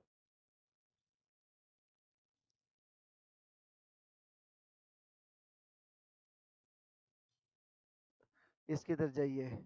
स्मॉल आर है, कैपिटल आर है। तो आएगा भाई, बड़ा वाले गोले में से छोटा वाला गोला माइनस कर दो, तो आपको क्या मिल जाएगा? इस शेल का आ जाएगा आयतन। तो घटाएंगे तो 4/3 पाई कॉमन ले लो बेटा, capital R cube minus small r cube. ये इसका आपका आंसर आ जाएगा। ठीक, नेक्स्ट क्वेश्चन देखते हैं बच्चों। खोखले गोलाकार खोल को आंतरिक तथा बाह्य सतही क्षेत्रफल दिया है। अच्छा, सतही क्षेत्रफल क्या होता है भाई? सतही क्षेत्रफल किसी के बाहर का या अंदर का होता है 4 पाई r²। ठीक, तो इसमें कह रहा है कि एक खोखला गोला है, अंदर की त्रिज्या स्मॉल आर, कैपिटल, बाहर की मान लेते हैं कैपिटल आर। तो बेटा 4 पाई r² की वैल्यू 64 पाई दी है। ठीक, पाई से पाई कट गया, 4 से कट गया 64, 16, तो आर का मान आ जाएगा 4। और यहाँ पे देखो 144 पाई आर दिया हुआ है, किसका? बाहरी का, तो हो जाएगा 4 पाई कैपिटल r²। पाई से पाई कट गया, 4 से काटेंगे 4 3 बार 36 आया, तो कैपिटल आर का मान कितना है? 6। ठीक, कैपिटल आर का मान बच्चों 6 आया, स्मॉल आर का मान 4 आया। हमसे कह रहा है इसे पिघलाकर 38 सेंटीमीटर ऊंचे शंकु के परिवर्तित कर दिया गया। शंकु के आधार का अर्ध व्यास सेंटीमीटर, यदि त्रिज्या पता नहीं क्या होगी। तो भाई इसका आयतन बराबर शंकु का आयतन है ना। तो अभी इसका आयतन मैंने इसके पिछले वाले में बताया था 4/3 पाई, हाँ ये वाला। तो आप आराम से इसको लिख सकते हैं, खोखला गोला बराबर शंकु। इसका होता है 4/3 पाई, कैपिटल आर है 6 क्यूब, स्मॉल आर है 4 का क्यूब। शंकु होता है बेटा 1/3 पाई, इसकी आर हमें पता नहीं, r² और h दिया है 38 सेंटीमीटर। सॉल्व करेंगे बेटा, 3 से 3 कट जाएगा, पाई से पाई कट जाएगा, इसका गुणा निकालते हैं, 2 से काटेंगे तो यहाँ 19 बार, तो गुणा करते हैं 2, 6 का क्यूब 6 छक 36 का 216, 4 चौक 16 चौको 64। तो भाई 216 में से 64 घटा देते हैं, 16 उधर से घटा दीजिए, 48 इधर से घटा दीजिए, तो 152 बराबर आएगा आर का स्क्वायर इंटू 19। 19 से आप काटिए 8 बार में, तो 8 दूनी 16, आर स्क्वायर का मान 16, तो आर का मान कितना होगा? 4, यानी उसके बनने वाले की त्रिज्या कितनी होगी? 4। नेक्स्ट क्वेश्चन देखिए बेटा, ए कोई कार्य 16 दिन में, ए का कार्य करने की जो क्षमता होगी बेटा वो 16 दिन है। बी के कार्य करने की क्षमता है 12 पंचे 60, 4 64/5। ठीक है, और सी के कार्य करने के 32 दिन। कह रहा तीनों एक साथ कार्य प्रारंभ करते हैं, मतलब तीनों ने ए बी सी तीनों एक साथ काम शुरू किए हैं। ठीक, ए ने 4 दिन बाद काम छोड़ दिया, ए ने 4 दिन किया काम छोड़ दिया, इसके बाद ए ने काम ही नहीं किया, छोड़ दिया सब कुछ। बी कार्य समाप्त होने के 3 दिन, काम खत्म होने से 3 दिन पहले, यहाँ 3 दिन उसने काम ही नहीं किया, यानी सी ने लास्ट तक काम किया एक तरीके से। तो कह रहा है कार्य कितने दिन चला, तो चलिए आइए करके देखते हैं। तीनों का एलसीएम लेते हैं, 16 64, तो इसका एलसीएम आएगा 64, 16 चौको 64, यहाँ आएगा 5, यहाँ आएगा 32 दूना 64। ठीक, यानी ए 4 काम करता है, बी 5 काम करता है, और सी 2 काम करता है। तो बच्चों आप एक चीज देखो कि ए ने 4 दिन काम किया, एक दिन में 4 काम, तो 4 दिन में 4 चौक 16 काम, 16 काम इनका निकल गया, 64 में से 16 निकल गया बेटा, तो हमारे पास काम कितना बचा? 48। इस 48 काम में आखिरी के 3 दिन किसने काम किया? सी ने। तो सी एक दिन में 2 काम, तो 2 तिहाई 6 काम, 6 काम आखिरी में होगा, तो 6 इसमें भी निकाल दो, बचा कितना? 42। इस 42 काम में बी और सी यहाँ बीच में लगे हैं, बी और सी बेटा बीच में लगे हैं, तो 5 2 7 7 करके कितने दिन? 6 दिन। तो बेटा इधर लगा 6 दिन, इधर लगा 3 दिन, तो टोटल काम कितने दिन लगा? 9 दिन। इसे दोबारा से देखिएगा, अच्छा क्वेश्चन था। 40 लीटर यौगिक में रसायन ए 10% है, उसमें कितना रसायन ए और मिलाया जाए जिससे नए यौगिक में 20% हो? पहले प्रकार में 10% रसायन है, सेम पूरा रसायन 100% मिलाया जाए 100%, जिससे मिलाने पे 20% बने। तो इसको बेटा हम एलिगेट कर सकते हैं, 20 में से 10 गया 10, 100 में से 20 गया तो आएगा 80। सिंप्लीफाई, अगर पहले इसका 80 लीटर लोगे तो मिलाना पड़ेगा 10 लीटर। क्वेश्चन में कह रहा 80 नहीं लिया 40, इसका आधा 40, तो इसका आधा 5, यानी 40 लीटर में आप कितना मिलाओ? 5 लीटर। ठीक, नेक्स्ट क्वेश्चन देखिए, किसी स्थान की औसत वार्षिक वर्षा 90, 91, 92, 89, 80, 90, 91 का दिया है। तो देखो इसमें पढ़ने में थोड़ी दिक्कत हो कि मैंने 89 को ए वर्ष मान लिया, इसको बी, इसको सी, तो ये बी सी डी। तो आप कहोगे सर कि B plus C plus D की औसत वर्षा, औसत का मतलब है तीनों को जोड़ के 3 से डिवाइड, तो 70 70 तीनों की है तो हम मान लेंगे 70 गुणा 3, ये तीनों का होगा। और अगर हम एबीसी देखें तो ए प्लस बी प्लस सी, इसकी औसत वर्षा कितनी हो जाएगी बेटा, ये 65 गुणा 3 हो जाएगा। तो अगर आपसे पूछा जा रहा है, अगर कह रहा है 92 की, 92 जिसको हमने डी कहा है, उसकी 60 है तो 89 बताओ।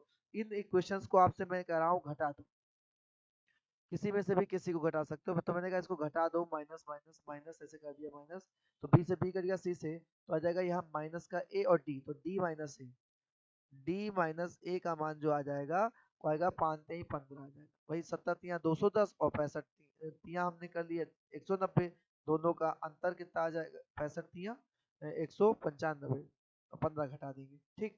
तो यानी 92 और 89 का अंतर 15 है, सन 92 में 60 है, इसमें बेटा 60 दी है, माइनस ए बराबर दिया है 15, तो ए का मान इधर खींच दो, इसको इधर खींच दो, तो 60 माइनस 15 बराबर आएगा ए का मान बेटा कितना आएगा, 45। सबसे छोटी संख्या कौन सी होगी बेटा, ये संख्याओं में छोटी बड़ी ज्ञात करने का तरीका पूछा गया है इसमें।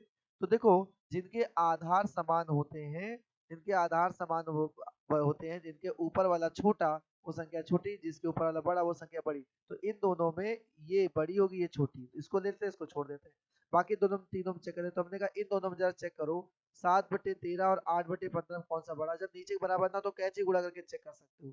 तो 15 7 105, 13 8 104, 104 यानी ये छोटी है ये बड़ी है।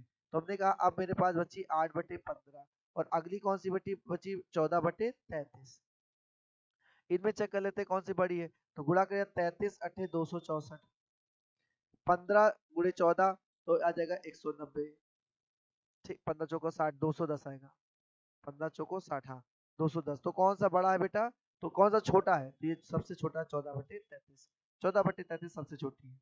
क्वेश्चन में अगला दिया कि किसी कमरे की 4 दीवारों का क्षेत्रफल 128 वर्ग मीटर है,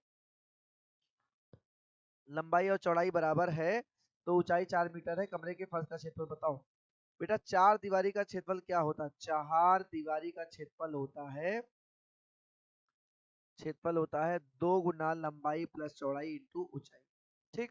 और ये 128 दिया है, कह रहा लंबाई चौड़ाई बराबर है, तो मैंने कहा ए मान लो, तो ए प्लस ए, ऊंचाई कितनी दी है 4, 4 से काटेंगे 4 तिहाई 4 दूनी, 2 से काटेंगे 16, तो 16 बराबर आएगा 2a, 2 से काटेंगे तो a बराबर 8, यानी उसकी लंबाई चौड़ाई a है, तो क्षेत्रफल हो जाएगा आधार का a गुणे a, 8 8 64। ए एक वृत्ताकार रास्ते के चारों ओर 50 सेकंड में दौड़ सकता है, बी विपरीत दिशा में ए को प्रति 10 सेकंड में पार कर सकता है। ए वृत्ताकार है, अगर ए अकेले घूमे तो उसे 50 सेकंड लगते हैं एक चक्कर लगाने, ठीक। और अगर इसके अपोजिट में बी घूमता है तो दोनों का एक दूसरे को पार करने में अपोजिट डायरेक्शन में 10 सेकंड लगता है। इसका मतलब है ए प्लस बी मिलकर ये दूरी 10 सेकंड में टाइम करते हैं, जबकि अकेला इसे कितने 50 सेकंड में। ये समय दिया बच्चों, टाइम। तो अगर टाइम को उलट देंगे तो किसका रेशियो आएगा, स्पीड का आ जाएगा। मैंने बताया ना speed equal to distance upon time, 1 upon time होता है। तो आ जाएगा 50 और ये कितना आएगा 10, यानी इनकी स्पीड 50 है तो इनकी 10 है। ए 10 से दौड़ता है तो दोनों मिलके 50 से, तो अगर कोई पूछ ले बी किससे दौड़ता है, ए 10 से दौड़ता है ए 10 से दौड़ता है बच्चों, और ए भी मिलके 50 से दौड़ते हैं, तो बी किससे दौड़ता होगा, 40 से दौड़ता यानी ए और बी की स्पीड में रेशियो 10-40 का है। हमसे पूछा कि अकेला, तो टाइम का रेशियो होगा 40 और 10, यानी ए जिस चीज को 40 में उसे बी 10 में, इसे काट दो, ए जिसको 4 में बी उसको 1 में, 4 नहीं है, ए पूरी दूरी 50 में करता है, कितने गुना है 12.5 गुना, तो इसका मान भी कितना आएगा 12.5, यानी बी उसको 12.5 मिनट में तय कर लेगा, ठीक बेटा। ए और बी का रेशियो मैंने पिछले पेपर में भी ऐसा क्वेश्चन सॉल्व कराया था। पाइप में पानी के बहाव की दर पाइप की त्रिज्या के वर्ग के व्युत्क्रमानुसार है, यानी उल्टा। तो 4 सेंटीमीटर 2 सेंटीमीटर व्यास वाले दो पाइप के पानी की त्रिज्या, तो भैया देखो जरा, व्यास दिया है 4 और 2, त्रिज्या होगी आधी, 2 और 1, तो पानी जो होगा इसका व्युत्क्रम उल्टा 1:2 के वर्ग, तो इसका वर्ग कर दो के व्युत्क्रमानुसार, तो 1 का वर्ग 1, 2 का वर्ग 4, 1 और 4 समझ पा रहे हैं। नेक्स्ट क्वेश्चन देखिए बच्चा, यदि एक घन मीटर ठोस को 25 सेंटीमीटर के घनों में काटकर एक सीधी रेखा में रखा जाए तो बहुत सिंपल सी बात है, एक बड़ा सा घन था, ठीक है, जिसका टोटल आयतन 1 घन मीटर है, ठीक, इसे छोटे छोटे घनों में काट लिया गया है, ठीक है, और इसके ऊपर घन के ऊपर घन के ऊपर घन के ऊपर घन के ऊपर रखा गया है, और जो घन रखे गए हैं उनकी जो गहरा 25 सेंटीमीटर की है, यानी उसका आधार भी 25 है, उसकी लंबाई और चौड़ाई, चलो ऊंचाई हमसे पूछा कितनी ऊंचाई होगी, तो जाहिर सी बात है एक ही चीज का आयतन तो दोनों के आयतन बराबर होंगे, यानी 1 घन मीटर बराबर होगा इनका आयतन। 1 घन मीटर को अगर हम सेंटीमीटर बदले या उसको हम सेंटीमीटर में बदल लें, जो भी आप चाहो उसमें बदल सकते हैं, ठीक है, तो हम ऐसे ही बदल लेते हैं कि 1 मीटर में 100 घन मीटर में 100 गुणे 100 गुणे 100, तो ये 100 घन सेंटीमीटर हो जाएगा, और ये हो जाएगा 25 गुणे h, ठीक, तो हमने कहा 25 चौको 100, 25 चौको 100, तो 4 चौक 16, 116 सेंटीमीटर आएगी ऊंचाई। अगर इसको हम ऊंचाई कहें तो मीटर बदलेंगे तो कितना आएगा बेटा, 16 मीटर, क्योंकि 1 मीटर में 100 सेंटीमीटर होते हैं, ठीक। अगला क्वेश्चन देखें, 420 मीटर लंबी एक रेलगाड़ी 80 किलोमीटर प्रति घंटा की गति से चल रही है, वह 180 मीटर लंबे पुल को कितनी देर में पार करेगी। देखो जब रेलगाड़ी चलती है तो अपनी लंबाई भी पार करती है, पुल की भी पार करती है, 420 और 180 दोनों मिला के टोटल उसको 600 मीटर की दूरी तय करनी पड़ेगी, ठीक। लेकिन ध्यान दो ये बेटा दूरी है मीटर में, और चाल किस में दिया, किलोमीटर प्रति घंटा में, तो हम क्या करते हैं चाल को मीटर प्रति सेकंड में बदलते हैं, तो 80 को मीटर प्रति सेकंड बदलेंगे तो 5 बटे कितना आएगा 18, ठीक, तो इसको आप सिंप्लीफाई कर सकते हो जैसे भी जाओ, ये आ जाएगा 8 पंचे 40, 400 बटे कितना आ जाएगा 18, ये चाल आ जाएगी इसकी, तो हम कहते हैं समय निकालो, तो समय बराबर दूरी बटे चाल, 400 बटे 18, बच्चों 2 जीरो से 2 जीरो कट जाएगा, ठीक है, ये 18 ऊपर चला जाएगा, तो 6 गुने 18 बटे 4, 2 से काटेंगे 2 बार, 2 से काटेंगे 3 बार, 2 से काटेंगे 9 बार, तो 9 तरीक 27 सेकंड, 27 सेकंड में पार कर लेगा। नेक्स्ट क्वेश्चन देखें, दो संख्याओं के मासा और लासा का योग और अंतर दिया है, आपसे पूछा जा रहा है ये बेटा, अगर आपसे कोई कहे कि a और b का योग x है और a और b का अंतर y है, तो आप a और b का मान निकालो, तो अगर जब इन दोनों क्वेश्चन को आप जोड़ोगे तो ये a और a 2a हो जाएगा, b और b कट जाएगा, ये आएगा x प्लस y, तो a का मान क्या आएगा x प्लस वाई बाई 2, ऐसे घटाओगे तो b का मान आएगा x माइनस वाई बाई 2। मैंने हजारों बार ऐसे क्वेश्चन कराए हैं, दो चीजों का योग, दो चीज का अंतर दिया जाए तो उसमें से पहली दूसरी संख्या निकालनी हो तो जोड़ के आधा करो बड़ी वाली, घटा के आधा करो छोटी वाली। लासा मासा का योग दिया है, तो अगर हमसे कोई कहे लासा, लासा हमेशा बड़ा होता है मासा से, तो इन दोनों का योग बटे 2, और आपसे कोई कहे मासा बताओ, तो इन दोनों का अंतर बटे 2, ठीक।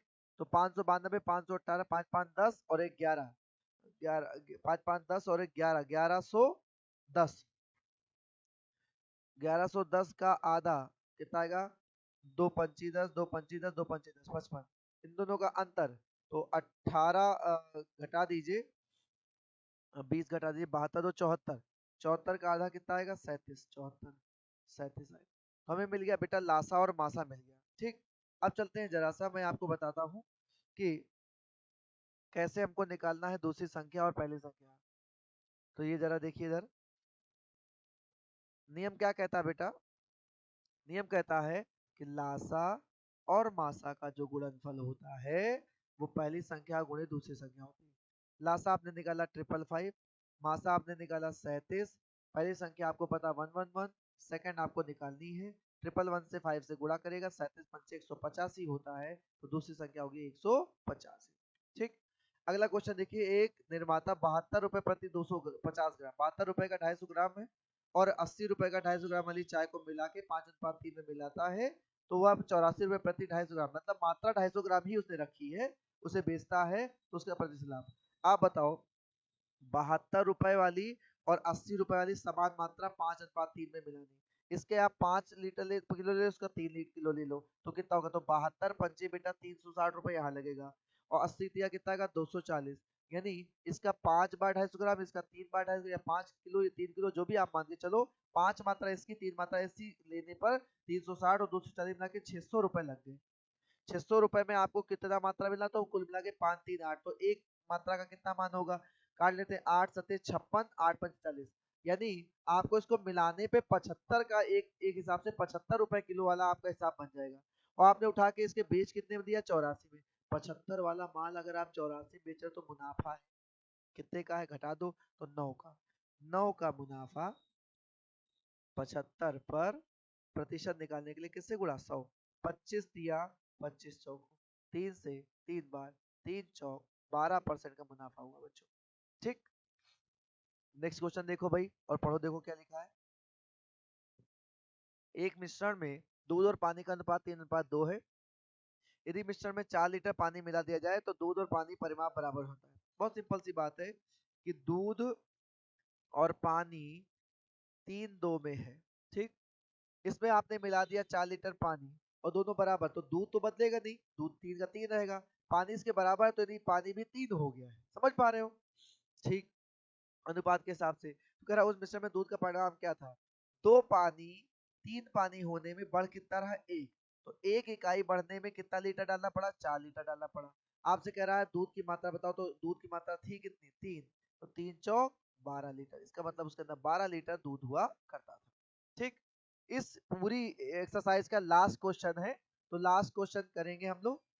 यदि चक्रवृद्धि ब्याज पर कोई धनराशि n वर्षों में द्विगुण हो जाती है तो वह धनराशि 4 गुण कितना हो जाएगी? मान लो आपने बेटा 100 रुपया लगाया, ठीक, और वो 200 हो गई, कितने साल में? n, दुगना कह रहा है।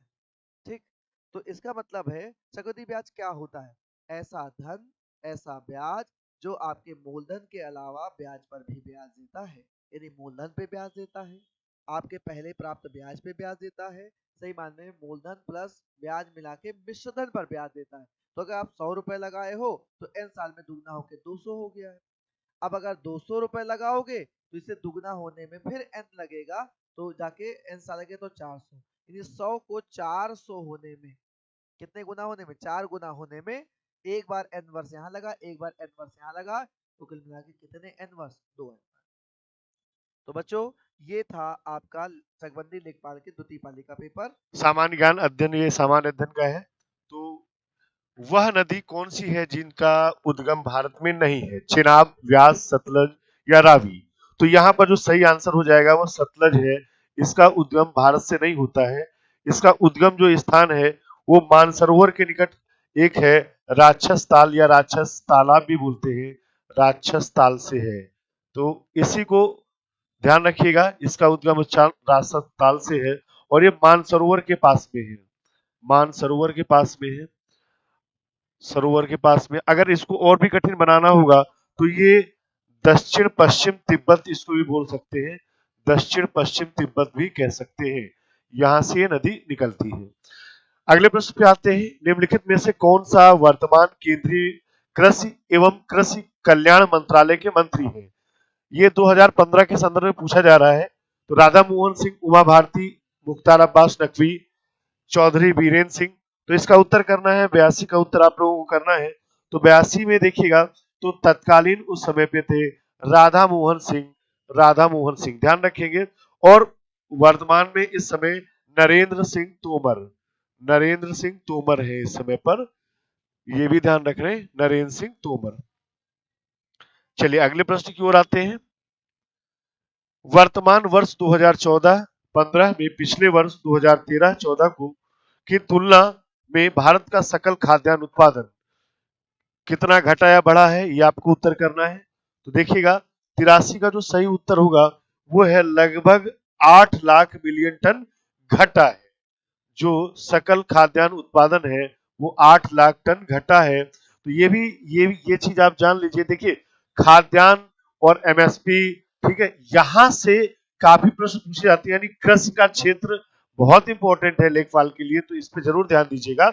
अगले प्रश्न पे आते हैं 84, वर्ष 2016 के रियो ओलंपिक में कितने प्रकार के खेलों की प्रतिस्पर्धा होगी? तो ये 2016 के बारे में पूछा गया है। तो यहाँ पर 84 का जो उत्तर है वो ध्यान रखेंगे, वो होगा 42। 42 खेलों की प्रतिस्पर्धा होनी थी 2016 के रियो ओलंपिक में। तो यहाँ पर देख लें, रियो जो ओलंपिक है ये ब्राजील ये शहर में है, ब्राजील में है, ध्यान रखें ब्राजील में है। अच्छा, इस ये भी ध्यान रखें, ये एक चीज और भी ध्यान रखें, ग्रीष्मकालीन ओलंपिक खेलों की शुरुआत वो जो हुई थी 1896 में हुई थी, 1896 में। चलिए अगले प्रश्न की ओर आते हैं। एशिया की सबसे बड़ी प्याज की मंडी कहां पर स्थित है? तो इसका बहुत आसान सा उत्तर है, सभी लोग जानते हैं, लासलगांव महाराष्ट्र। ध्यान रखिए लासलगांव महाराष्ट्र में ये प्याज की सबसे बड़ी मंडी है। यहां तक कि इसको एशिया की सबसे बड़ी प्याज की मंडी भी कहा जाता है। इस चीज को सभी लोग ध्यान रखेंगे। चलिए, और हाँ, एक चीज और कि अगर आपसे पूछा जाए कि प्याज का सर्वाधिक उत्पादन किस राज्य में सर्वाधिक होता है, तब भी आपका उत्तर महाराष्ट्र होगा। अगले प्रश्न पे आते हैं, उत्तर प्रदेश की प्रथम महिला मुख्यमंत्री कौन थी? तो आपको कुछ सोचना ही नहीं है, इसका जो सही उत्तर हो जाएगा वो सुचेता कृपलानी, महिला मुख्यमंत्री, ये उत्तर प्रदेश की भी और भारत की भी प्रथम महिला मुख्यमंत्री थी। तो ये जो है 1963 से 1967 तक, मोटा मोटा हम कहें तो 1963 से 1967 तक ये भारत, ये उत्तर प्रदेश की प्रथम महिला मुख्यमंत्री रही। 87 नंबर पे आते हैं, वित्तीय समायोजन के उद्देश्य से लागू की जाने वाली जनधन योजना जिसकी घोषणा प्रधानमंत्री ने स्वतंत्रता दिवस 2014 को की थी, आधिकारिक तौर पर कब प्रारंभ की गई थी? तो यहाँ पर देखिए दो चीजें पूछी गई हैं, अगर ध्यान से पूछे, एक चीज आप देखिए, एक घोषणा कब की और फिर ये थी कि ये प्रारंभ कब की गई, यानी लागू कब की गई। तो घोषणा करना एक अलग चीज है, लागू करना एक अलग चीज है। तो 87 का देखें उत्तर देखें, तो ये प्रारंभ जो की गई थी ये 28 अगस्त 2014 को, जबकि इसकी घोषणा जो की गई थी वो 15 अगस्त 2014 को इस योजना की घोषणा की गई थी, 15 अगस्त 2014 की। अच्छा, इस योजना का उद्देश्य क्या है? तो ये इसका उद्देश्य था कि सभी परिवारों को बैंकिंग सुविधा उपलब्ध कराना, सभी परिवारों को बैंकिंग सुविधा उपलब्ध कराना। अगले प्रश्न पे आते हैं, लिखा है रुपए 20,000 करोड़ के पंचवर्षीय बजट के साथ प्रारंभ की गई नमामि गंगे परियोजना के अंतर्गत कितनी नदियां सम्मिलित की गई हैं? तो यहाँ पर सीधा सा उत्तर है केवल एक नदी, वो भी है गंगा नदी, इसको शामिल किया गया है। ये ध्यान रखें सभी लोग, गंगा नदी को शामिल किया गया है। अच्छा, यहाँ पर इसका उद्देश्य क्या है ये भी ध्यान रखें, इसका उद्देश्य कि गंगा में जो प्रदूषण है उसको कम करना उद्देश्य है। और अच्छा, इसका पूरा नाम जो है वो है एकीकृत गंगा संरक्षण मिशन, एकीकृत गंगा संरक्षण मिशन, एकीकृत गंगा संरक्षण मिशन, ये भी आप ध्यान रखें, एकीकृत गंगा संरक्षण मिशन। चलिए अगले प्रश्न पे बढ़ते हैं, दो व्यक्तियों के वार्तालाप में आवाज का डेसिबल स्तर होना चाहिए। डेसिबल यानी सुनने, ध्वनि की क्षमता का स्तर क्या होना चाहिए? लगभग 10 डेसिबल, लगभग 20 डेसिबल, लगभग 30 डेसिबल, लगभग 5 डेसिबल। तो 89 का उत्तर सभी लोग देखें, तो इसका सही उत्तर है 30 डेसिबल। लगभग कितना होना चाहिए? 30 डेसिबल होना चाहिए। तो यहाँ पर एक बात और भी जान लें कि धीमी आवाज में वार्तालाप करने के लिए, ये धीमी आवाज में वार्तालाप करने के लिए ये 30 डेसिबल मानी गई है, जबकि अगर हम कहें कि सामान्य बातचीत करने पर जो ध्वनि की तीव्रता होती है वो 60 डेसिबल तक बढ़ जा सकती है, 7 डेसिबल तक बढ़ सकती है, क्योंकि आवाज वहां पर तेज हो जाती है। फिर देखें अगला प्रश्न है, 1 लीटर पानी में कितनी कैलोरी होती है? तो इसमें सही उत्तर है कोई कैलोरी नहीं होती, पानी में कोई कैलोरी नहीं होती है, ये ध्यान रखेंगे। क्यों? कि पानी ऊर्जा की एक इकाई है, ठीक है, और ऊर्जा का, लेकिन इसमें पानी ऊर्जा का स्वरूप नहीं है, इसमें कोई एक भी कैलोरी ऊर्जा नहीं होती है। अगले प्रश्न पे आते हैं, अग्नि दुर्घटना में क्या अधिक तपिश पैदा करता है? तो इसका सीधा सा उत्तर है, तो देखिए इसमें सबसे ज्यादा ज्वलनशील जो है 91 में वो है पॉलीमर, पॉलीमर ये सबसे पहले जलता है, ठीक है। 92 पे आते हैं, खाद्यान्नों का न्यूनतम समर्थन मूल्य प्रति वर्ष कौन घोषित करता है? ये इंपॉर्टेंट प्रश्न है, आगे भी पूछा जा सकता है। न्यूनतम समर्थन मूल्य ये कौन घोषित करता है, इसके बारे में आपको बताना है। राष्ट्रीय कृषि आयोग, राज्य सरकार, कृषि लागत एवं मूल्य आयोग, और डी है निम्न में से कोई नहीं। तो देखिए 92 का जो सही उत्तर होगा वो सही उत्तर है सी, कृषि लागत एवं मूल्य आयोग, कृषि लागत एवं मूल्य आयोग। अच्छा ये भी जान लें, इसको हम बोलते हैं CACP, CACP भी बोलते हैं, CACP। अच्छा CACP का full form commission for agriculture cost and prices, तो ये ध्यान रखें। अच्छा इसका पहले जो नाम था वो था मूल्य आयोग, इसका नाम था मूल्य आयोग, पहले इसका नाम था मूल्य आयोग, ये भी ध्यान रखिए सभी लोग। चलिए अगले प्रश्न पे आते हैं। गेहूं का न्यूनतम समर्थन मूल्य है 1450 रुपए प्रति क्विंटल, 1470 प्रति क्विंटल, 1475 रुपए प्रति क्विंटल, 1360 रुपए प्रति क्विंटल। तो 93 का उत्तर आपको करना है। तो यहाँ पर देखिए 93 का जो उत्तर है वो है 2015 के हिसाब से तो 1450 रुपए प्रति क्विंटल। लेकिन यहाँ पर आपको ये भी देखना है कि 2018 और 19 की अगर हम बात करें, 18 और 19 की बात करें यदि हम, तो इसको बढ़ा के 1840 रुपए प्रति क्विंटल कर दिया गया।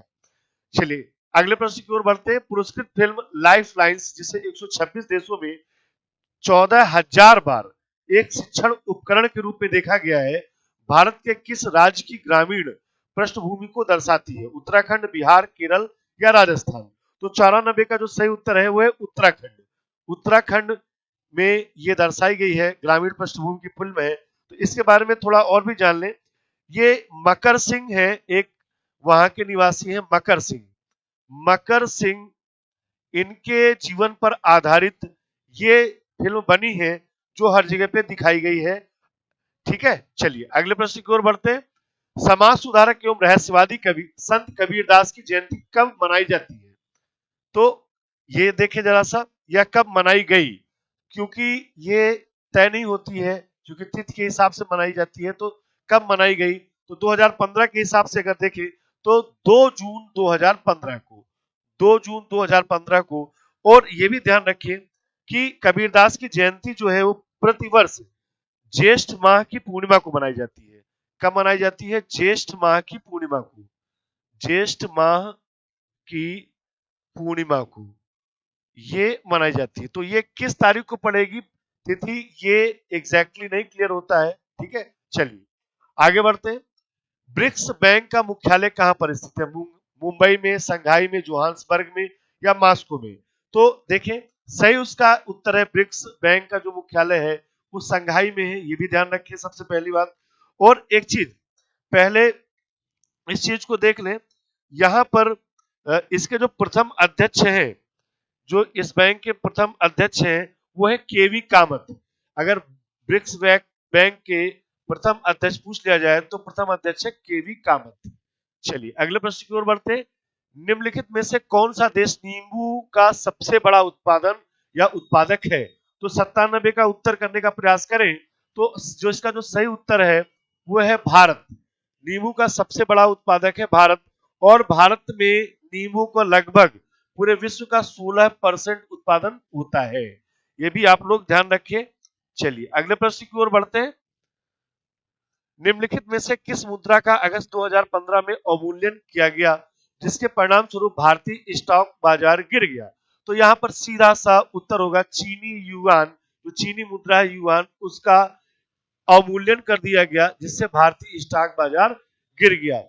ठीक है, चलिए अगले प्रश्न की ओर बढ़ते हैं।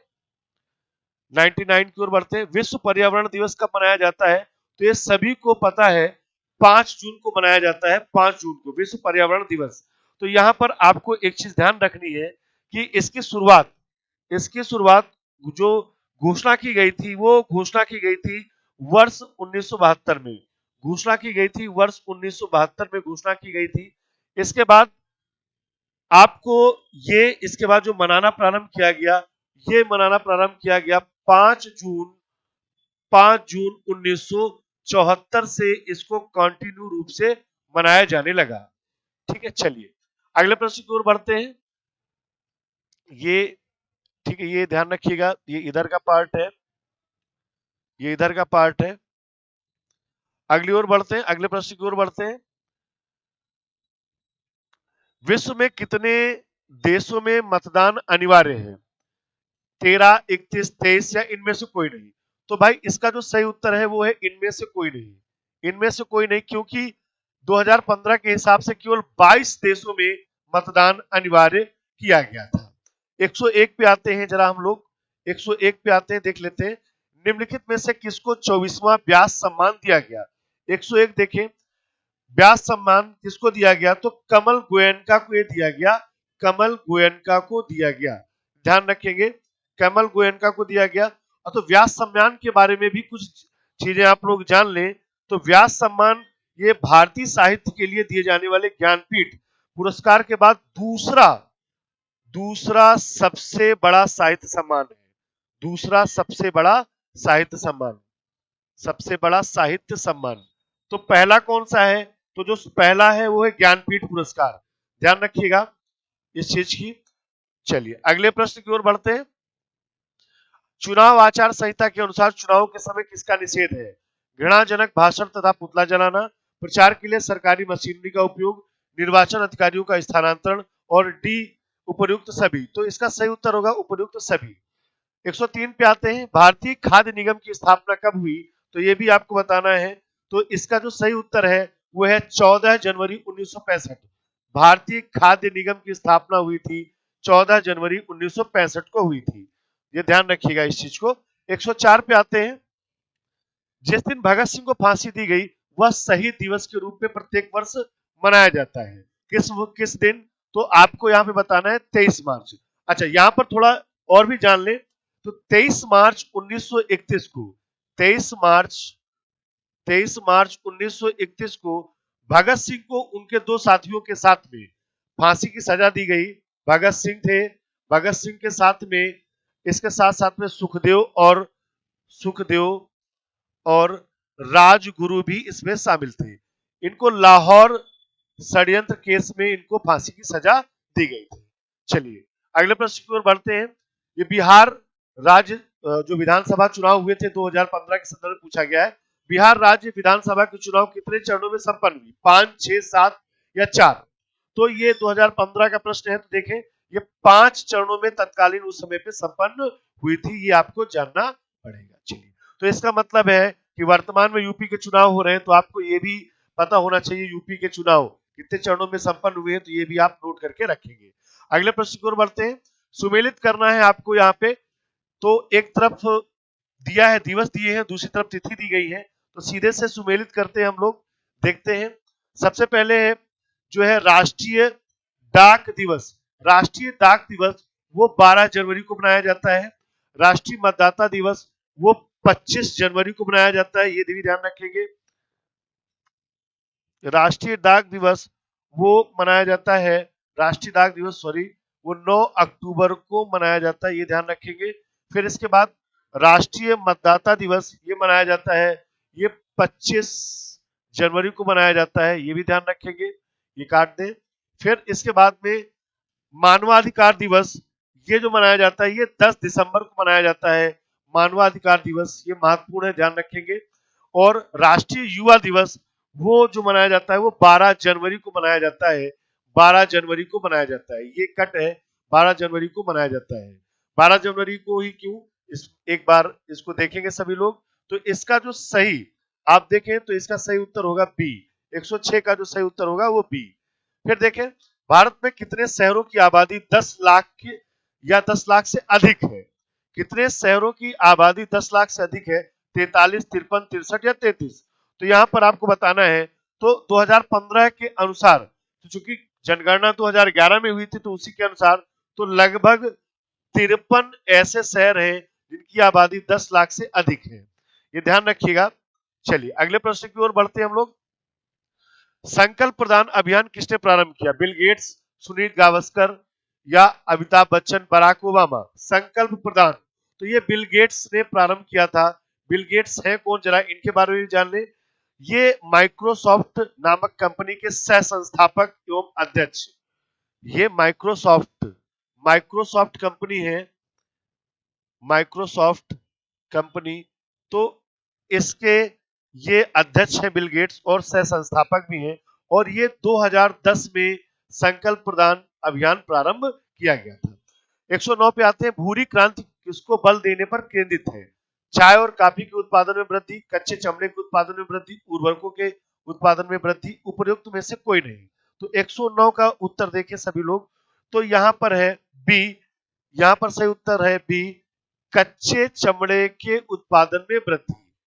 भूरी क्रांति का संबंध वो कच्चे चमड़े के उत्पादन में वृद्धि से संबंधित है। चलिए आगे बढ़ते हैं, 110 पे आते हैं। बृहत सांची स्तूप किस काल से संबंधित है? कुषाण, गुप्त, हर्षवर्धन या मौर्य काल से? तो आपको यहाँ पे बताना है सांची स्तूप ये संबंधित है, मौर्य काल से संबंधित है, ध्यान रखिएगा। और सांची का ये बौद्ध स्मारक है, ये मध्य प्रदेश में स्थित है। कहां पर स्थित है? ये मध्य प्रदेश में स्थित है, और मध्य प्रदेश में एक जिला है रायसेन, वहां पर स्थित है, मध्य प्रदेश के रायसेन जिला में स्थित है। इसका निर्माण किसने करवाया था? तो इसका निर्माण करवाया था मौर्य सम्राट अशोक ने, इसका निर्माण करवाया था। चलिए अगले प्रश्न पे आते हैं, निम्नलिखित में से कौन सा असंगत है? नीता मेहता, कुणाल कपूर, संजीव कपूर, तरला दलाल। देखिए संजीव कपूर ये भी एक सेफ है, तरला दलाल भी एक सेफ है, और नीता मेहता भी एक सेफ है। कुणाल कपूर ये फिल्म इंडस्ट्री से संबंधित है, तो ये असंगत है। तो इसका सही उत्तर क्या है?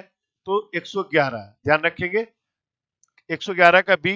अगले प्रश्न की ओर बढ़ते हैं, किस एशियाई देश ने अपने देश के नए संविधान की रचना हाल ही में की है? तो इसमें देखिए 2015 में तो नेपाल देश में सबसे अभी हाल ही में रचना की है संविधान की। तो यहाँ पर कुछ बातें और भी देख लें, इनका जो संविधान है वो 2015 में लागू किया गया था, 2015 में लागू किया गया था। अब देखिए यहाँ पर इस संविधान में कुल भाग 35 भाग है। कितने भाग है? 35 भाग है संविधान में, और साथ साथ में अनुच्छेदों की संख्या 308 है।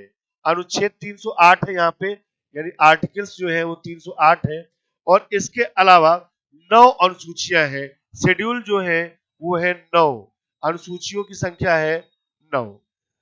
113 पे आते हैं, भारत के किस राज्य में प्रति व्यक्ति मदिरा सेवन सर्वाधिक है? तो देखिए यहाँ पर केरल में मदिरा सेवन सर्वाधिक है, केरल में, ये एक केरल में, ठीक है, एक रिपोर्ट के अनुसार। चलिए अगले प्रश्न की ओर आते हैं, यहां पर भी आपको सुमेलित करना है, तो आपको बताना है 114 पे। देखिए यहाँ पे 114 का सही उत्तर देखिएगा, यहाँ पर एक तरफ दिया है हिंदू, तो देखिए हिंदू ये किससे संबंधित होंगे? हिंदू सनातनी और आर्य समाजी से, ठीक है। इसके बाद में मुसलमान, शिया और सुन्नी, शिया और सुन्नी में सिख, यहां पर आपको बताना है सिख निरंकारी और नामधारी, निरंकारी और नामधारी, और ईसाई कैथोलिक और प्रोटेस्टेंट, ये आपको ध्यान रखना है।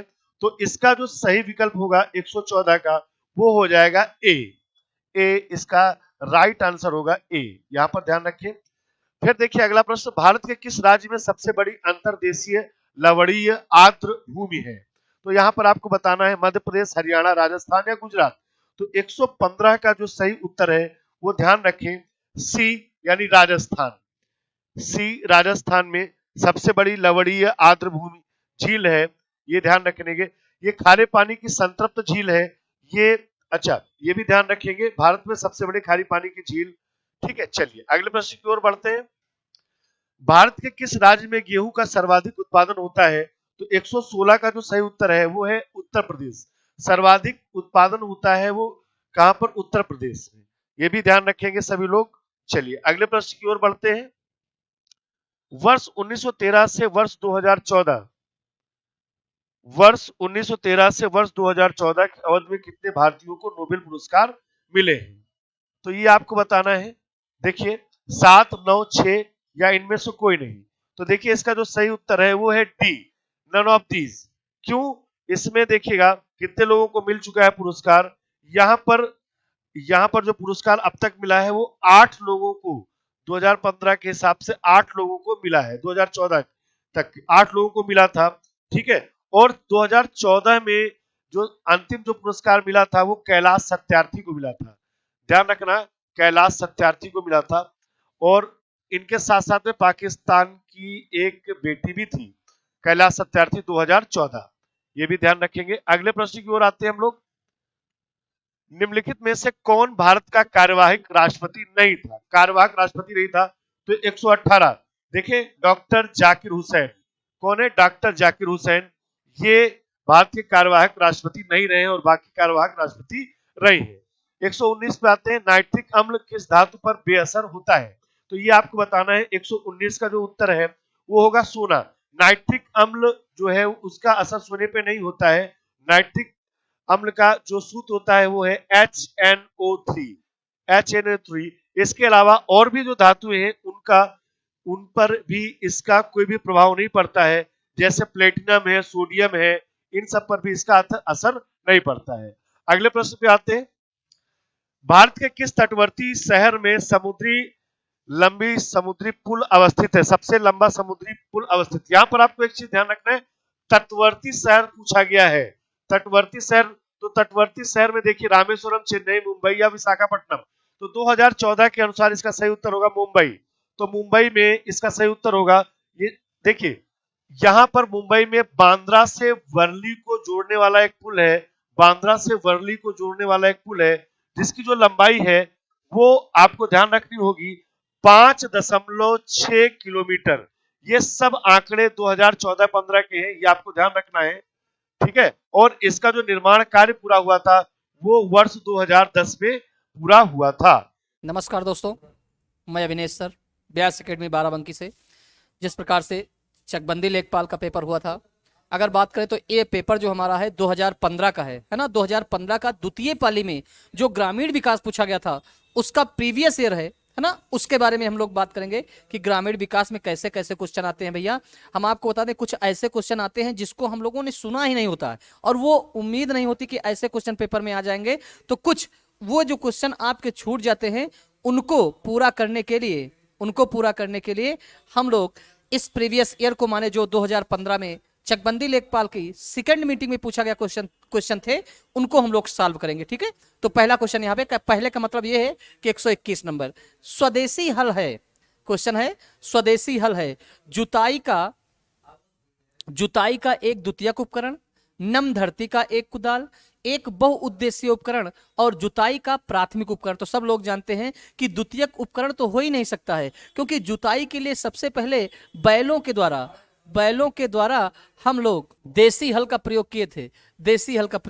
ठीक, तो इसका आंसर क्या हो जाएगा? इसका आंसर हो जाएगा जुताई का प्राथमिक उपकरण। बैलों की सहायता से हम लोग जोता करते थे या किसान लोग जोता करते थे ना, वो है। तो इसका आंसर हो जाएगा डी, जुताई का एक प्राथमिक उपकरण है। अगला है ईख की अधसाली किस्म की फसल अवधि क्या है? ईख की अधसाली किस्म की फसल अवधि क्या है? तो इसका आंसर हो जाएगा 18 माह। पेपर में आपसे यह भी पूछ सकता है कि अधसाली किसकी प्रजाति है? तो अधसाली जो प्रजाति है वो किसकी है? गन्ना की प्रजाति है। किसकी प्रजाति है? गन्ना की प्रजाति है। और जो अधसाली गन्ने की फसल है, ये जहां पे कम पानी होता है वहां पे ऐसी फसलों का, ऐसी किस्मों का प्रयोग किया जाता है और ज्यादातर जो बोई जाती है ये आपके महाराष्ट्र में होती है, ठीक है। इतने में कोई समस्या नहीं। अगला है भारत में लगभग 90% सिंचाई किसके अंतर्गत है? भारत में लगभग 90% सिंचाई क्षेत्र किसके अंतर्गत आता है? तो आंसर आपका क्या हो जाएगा? सतही सिंचाई। अब ये सतही सिंचाई क्या होता है? सतही सिंचाई ये होता है कि मान लो ये आपका खेत है और यहां से एक हल्का सा कट कर दिया जाता है और यहां से नाली के माध्यम से इसके यहां से आता है और पूरे खेत में आपका पानी फैल जाए, पूरे खेत में इसी स्थान से पानी पहुंचे। यही क्या है कहने का मतलब? ये खेत के पूरे सतह में एक ही स्थान से पानी जाए, वो कहलाता है आपका सतही सिंचाई। इस प्रकार से इसका आंसर क्या हो जाएगा? सतही सिंचाई हो जाएगा, ठीक है। अगला है निम्न में से कौन सा वृक्षीय सब्जी है? निम्नलिखित में से कौन सा वृक्षीय सब्जी है? तो इसका आंसर हो जाएगा करी पत्ता। क्या हो जाएगा? करी पत्ता। बताओ कैसे क्वेश्चन दिए थे 15 में, सोच नहीं सकते हो कि सतही करी पत्ता क्या होता है? करी पत्ता क्या होता है?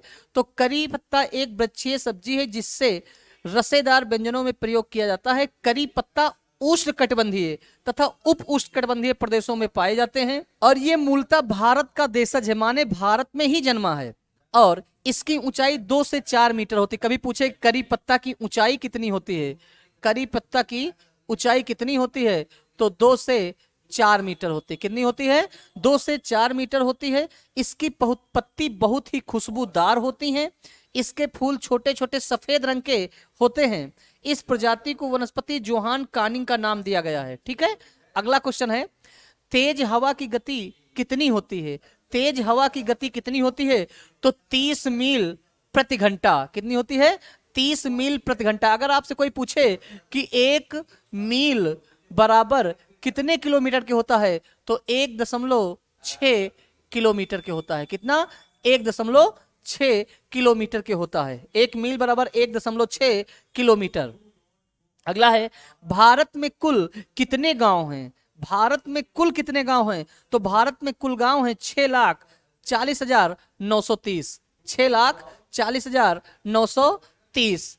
अगला क्वेश्चन है, भारत में कितने प्रतिशत ग्रामीण घरों का बिजली सुलभ है? तो ये पहले का डाटा पूछा गया है। अगर बात करें 2015 में पेपर ये पूछा गया था, तो उस समय की ये बात कर रहा था, तो आंसर क्या आ जाएगा? 60% आ जाएगा। अगर इस समय की बात किया जाए तो लगभग सभी गांवों में बिजली पहुंच चुकी है।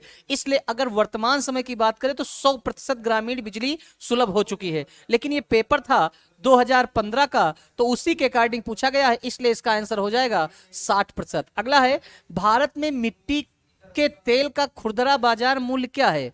भारत में मिट्टी के तेल का खुदरा बाजार क्या है? तो जिस समय ये पेपर पूछा गया था उस समय 2015 के अनुसार 28.50 प्रति लीटर था। लेकिन ये आपकी रिकॉर्ड जो है ये आपके 2015 के अनुसार है। लेकिन अगर आपसे पेपर में पूछेगा 2019 के अनुसार, अगर 2019 के अनुसार पूछेगा तो 26 रुपए प्रति लीटर होगा, जो वर्तमान समय में चल रहा है। ठीक है, अगला है, जनगणना 2011 के अनुसार ग्रामीण भारत की आबादी कितनी है? इसने प्रतिशत नहीं पूछा है, इसने आबादी पूछा है। तो कितनी आबादी है? 83.3 करोड़। 83.3 करोड़ ग्रामीण है। तो आपकी शहरी जनसंख्या कितनी होगी? अगर शहरी जनसंख्या की बात करेंगे तो ये होगा 37.71 करोड़। 37.71 करोड़। ये 2011 के अनुसार है भैया। ठीक है, अगर बात करें कि ग्रामीण प्रतिशत की बात करें, ग्रामीण जनसंख्या प्रतिशत की बात करें, ग्रामीण जनसंख्या प्रतिशत की बात करें, ग्रामीण जनसंख्या प्रतिशत की बात करें तो आप बताओगे 68.64%। ठीक है, तो बाकी कितना बचा? अगर शहरी की बात करेगा, अगर शहरी की बात करेगा तो आपका आंसर हो जाएगा 31 दशमलव, अच्छा यहाँ पे 84 होगा, सॉरी यहाँ पे 84 होगा। 31.16% शहरी है। ठीक है, अगला है, बहुप्रचलित सिंचाई का स्रोत क्या है? तो सब लोग जानते हो हमारे भारत में सबसे ज्यादा सिंचाई होती है वो ट्यूबवेल के माध्यम से होती है। अगर पूछे ट्यूबवेल से कितने प्रतिशत सिंचाई होती है तो लगभग 47% सिंचाई होती है ट्यूबवेल से। ठीक है, अगला, ग्रामीण भारत में प्रत्येक वर्ष कितने प्रतिशत टीवी सेटों, ये सेटों लिखा है, ठीक है, सोटो नहीं सेटों है, क्या है? सेटों। अब ये 2015 में क्वेश्चन पूछा गया था, ग्रामीण भारत में प्रत्येक वर्ष कितने प्रतिशत टीवी सेटों की बिक्री होती है? तो आप क्या बताएंगे? 44%। वहां पे आंसर क्या होता? 44%। अगला है, हरित क्रांति का लाभकारी वरदान किन विशेष फसलों के लिए हुआ था? तो आप सबको पता है कि गेहूं और चावल की। अगर बात करें भारत में हरित क्रांति कब आई? भारत में हरित क्रांति की बात करें तो हरित क्रांति भारत में 1966 और 67 में आई थी। और आपको यह भी पता है कि भारत में हरित क्रांति के जनक कौन है? MS स्वामीनाथन। अगला क्वेश्चन है, ग्रामीण भारत में सर्प की कौन सी प्रजाति संकटापन्न है? तो ग्रामीण भारत में सर्प की कौन सी प्रजाति संकटापन्न है? तो आंसर आएगा किंग कोबरा। आंसर क्या हो जाएगा? King cobra. अगला है, अधिया और बटाई शब्दों का प्रयोग किस अभिप्राय से किया जाता है? ग्रामीण फसल के लिए, फसल की साझेदारी के लिए, कृषि कार्य बैठक के लिए, या B और C दोनों के लिए? तो इसका आंसर हो जाएगा फसल की साझेदारी के लिए। अगला क्वेश्चन है, सिराजी और बसरा किसकी उत्तम प्रजाति है? बहुत प्यारा क्वेश्चन है, बहुत अच्छा क्वेश्चन है, लेवल क्वेश्चन है, बहुत जबरदस्त है। सिराजी और बसरा किसकी उत्तम प्रजाति है? तो आंसर आएगा कबूतर की। किसकी प्रजाति है? कबूतर की। अगला क्वेश्चन है, भारत में सर्वाधिक सबसे महत्वपूर्ण मिट्टी समूह कौन सा है? तो सब लोग जानते हैं जलोढ़ मिट्टी। अगर बात करें कि हमारे भारत देश में जलोढ़ मिट्टी का विस्तार कितना है, तो आप बताओगे अधिकतम 43%, अधिकतम 43%। ठीक है। अगला है, आंधी में हवा की गति कितनी होती है? आंधी में हवा की गति कितनी होती है? आंधी में हवा की गति कितनी होती है? तो आंसर आएगा 60 मील प्रति घंटा, 60 मील प्रति घंटा। अगला है, भारत में ग्राम पंचायतों की संख्या है, भारत में ग्राम पंचायतों की संख्या है गैर आबादी वाले गांवों से अधिक? तो बिल्कुल सही है, गैर आबादी वाले गांवों से अधिक है। अगर बात किया जाए गूटी का प्रयोग आमतौर पर किसके संवर्धन के लिए किया जाता है? तो गूटी का प्रयोग किया जाता है लीची के लिए। अगर आपसे पूछे कि भारत में सबसे ज्यादा लीची का उत्पादन कौन सा राज्य करता है, आंसर आएगा बिहार करता है ना, बिहार करता है। और आपको पता होना चाहिए कि फलों की रानी किसे कहते हैं? फलों की रानी किसे कहा जाता है? तो फलों की रानी कहा जाता है लीची को। तो फलों का आम किसे कहा जाता है? फलों का राजा, तो फलों का राजा कहते हैं आम को। ठीक है। अगला क्वेश्चन है, केंद्रीय आलू अनुसंधान संस्थान कहां स्थित है? केंद्रीय आलू अनुसंधान संस्थान कहां स्थित है? आंसर आएगा शिमला। केंद्रीय आलू अनुसंधान संस्थान कहां स्थित है? शिमला में। अगर पूछे केंद्रीय आलू अनुसंधान संस्थान की स्थापना कब हुई थी, कि स्थापना कब हुई थी? तो स्थापना हुई थी 1900, स्थापना की बात करें तो 1945 में हुई थी। इस प्रकार से केंद्रीय आलू अनुसंधान संस्थान कहां स्थित है? शिमला। और शिमला क्या है? हिमाचल प्रदेश की राजधानी है। अगला क्वेश्चन है, उत्तर प्रदेश का मलिहाबाद किस लिए प्रसिद्ध है? तो जो उत्तर प्रदेश के लोग हैं सब लोग जानते हैं कि उत्तर प्रदेश का मलिहाबाद किसके लिए प्रसिद्ध है? तो दशहरी आम के लिए विश्व प्रसिद्ध है, दशहरी आम के लिए विश्व प्रसिद्ध है। अगला क्वेश्चन है, पकते ही हरा टमाटर लाल क्यों हो जाता है? तो क्लोरोप्लास्ट के कोमोप्लास्ट में बदलने कारण। जो क्लोरोप्लास्ट होता है, जो क्लोरोप्लास्ट होता है वो क्रोमोप्लास्ट में बदल जाने के कारण उसका रंग हरा से लाल हो जाता है। कोई समस्या नहीं। अगला है, यदि दूध से क्रीम को अलग कर दिया जाए तो दूध का घनत्व क्या होगा? यदि दूध से क्रीम को अलग कर दिया जाए तो दूध का घनत्व बढ़ जाता है, दूध का घनत्व बढ़ जाता है। आपको पता होना चाहिए जो दूध का पीएच मान होता है वो कितना होता है? दूध का पीएच मान 6.4 से 6.5 होता है। आपसे पूछे दूध का घनत्व मापते किससे हैं? तो लैक्टोमीटर से मापा जाता है। ठीक है। अगला है, पीली क्रांति किससे संबंधित है? तो पीली क्रांति का संबंध तिलहन उत्पादन से है।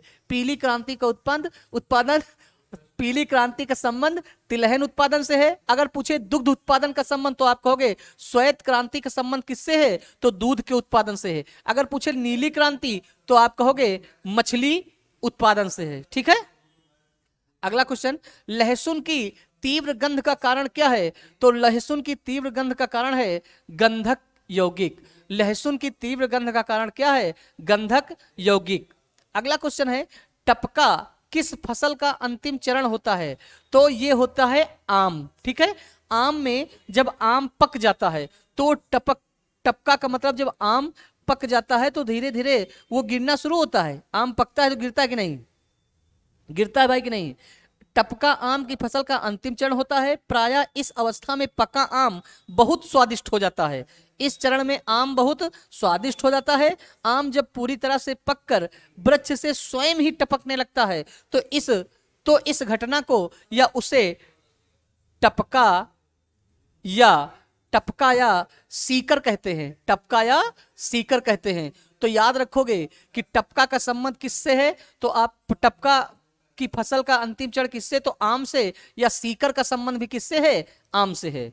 अगला क्वेश्चन है, भारत में आबादी वाले गांवों की कुल संख्या कितनी है? भारत में आबादी वाले कुल गांवों की संख्या कितनी है? तो 5,97,464। 5,97,464। अगला है, कच्चे फलों को पकाने के लिए कौन सी गैस का प्रयोग किया जाता है?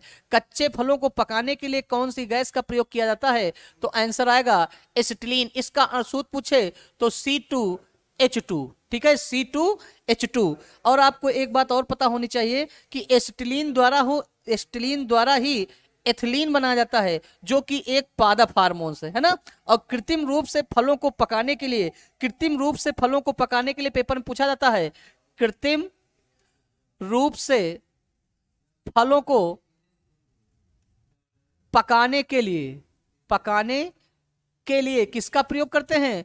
तो एथिलीन का करते हैं। किसका करते हैं? एथिलीन का करते हैं। इसका सूत्र है C2H4, ठीक है। अगला है, भारत के पशु कल्याण बोर्ड का मुख्यालय कहां है? ये थोड़ा गलत छप गया भैया, ठीक है, कार्यालय है, तो आप बताओगे चेन्नई। आपसे पूछे भारत के कृषि कल्याण बोर्ड की स्थापना कब हुई थी? भारत के कृषि कल्याण बोर्ड की स्थापना कब हुई थी? तो जब भारत और चीन युद्ध हुआ था 1962 में, इतना याद रखेंगे।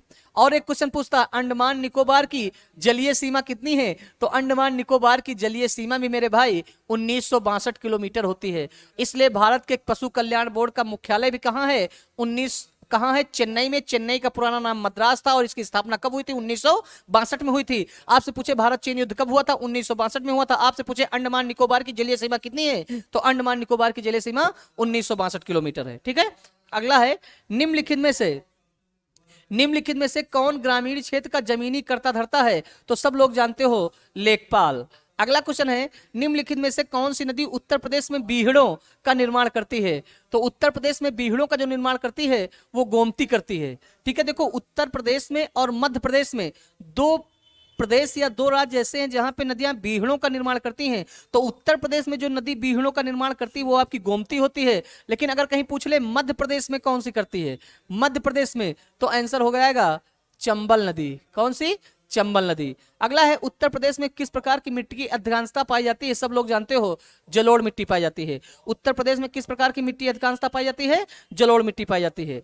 अगला क्वेश्चन है, उत्तर प्रदेश के किस भूभाग में वार्षिक वर्षा सर्वाधिक होती है? तो सब लोग जानते हैं, उत्तर प्रदेश का जो तराई क्षेत्र होता है वहां पे सर्वाधिक वर्षा होती है। अगर पूछे कि भारत उत्तर प्रदेश में सबसे ज्यादा वर्षा किस जिले में होती है, तो उत्तर प्रदेश में सबसे अधिक वर्षा जो होती है वो होती है गोरखपुर में। उत्तर प्रदेश में सर्वाधिक वर्षा होती है गोरखपुर में। और सबसे कम कहां होती है? तो मथुरा, आगरा और झांसी। अगला है, उत्तर प्रदेश के किन जिलों में पटसन की खेती होती है?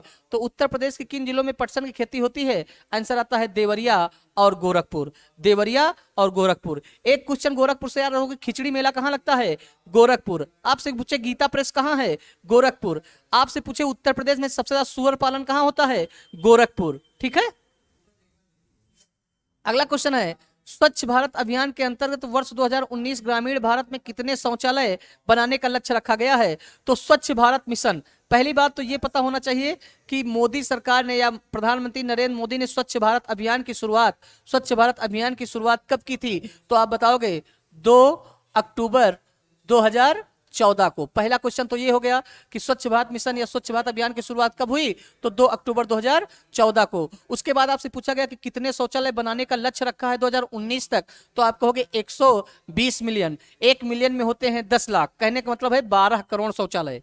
बात समझ में आई कि नहीं आई? अगला क्वेश्चन, उत्तर प्रदेश के किस जिले में पुरुषों में महिलाओं का अनुपात सर्वाधिक है? तो सब लोग जानते हैं कि जौनपुर एक ऐसा शहर है, जौनपुर एक ऐसा जिला है जो उत्तर प्रदेश का लिंगानुपात में सबसे आगे है। कहने का मतलब यह है कि 1024 महिलाएं निवास करती हैं 1000 पुरुषों पे। तो उत्तर प्रदेश का यह सबसे अधिक लिंगानुपात वाला जिला है। 1024 महिलाएं निवास करती हैं 1024 पुरुषों पर।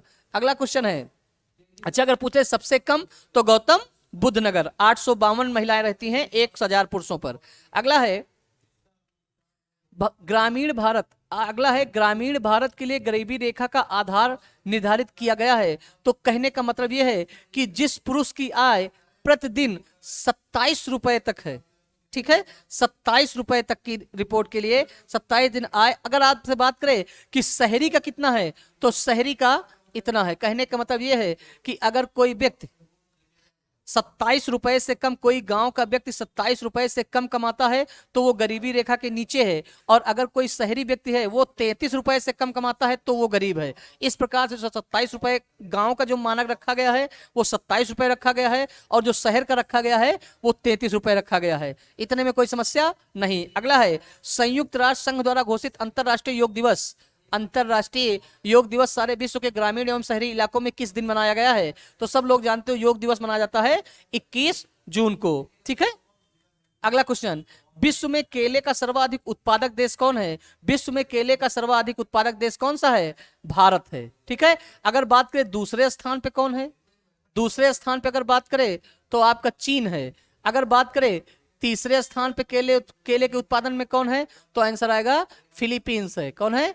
फिलीपींस है। इस प्रकार से पहला, दूसरा और तीसरा हमने आपको तीनों बता दिया। अगला और ग्रामीण विकास का आज लास्ट क्वेश्चन है, यदि पंचायत भंग होती है तो किस अवधि के अंदर चुनाव होंगे? सब लोग जानते हैं 6 माह के अंदर। ठीक है, तो ये आपके ग्रामीण विकास के क्वेश्चन थे। इसको आप एक बार अच्छे से तरीके से पढ़ लो, है ना भैया, और उसके बाद हमारे चैनल को शेयर भी कर देना और लाइक भी करना और सब्सक्राइब भी कर देना, और आपके साथ साथ आपके दोस्त भी जो व्यास एकेडमी को नहीं देख पा रहे हैं उनको भी इसके बारे में बताइए और लाइक कर दीजिए, है ना। तो आज के लिए इतना ही, फिर अगले दिन हम ग्रामीण विकास के साथ मिलेंगे। ठीक है भैया, धन्यवाद।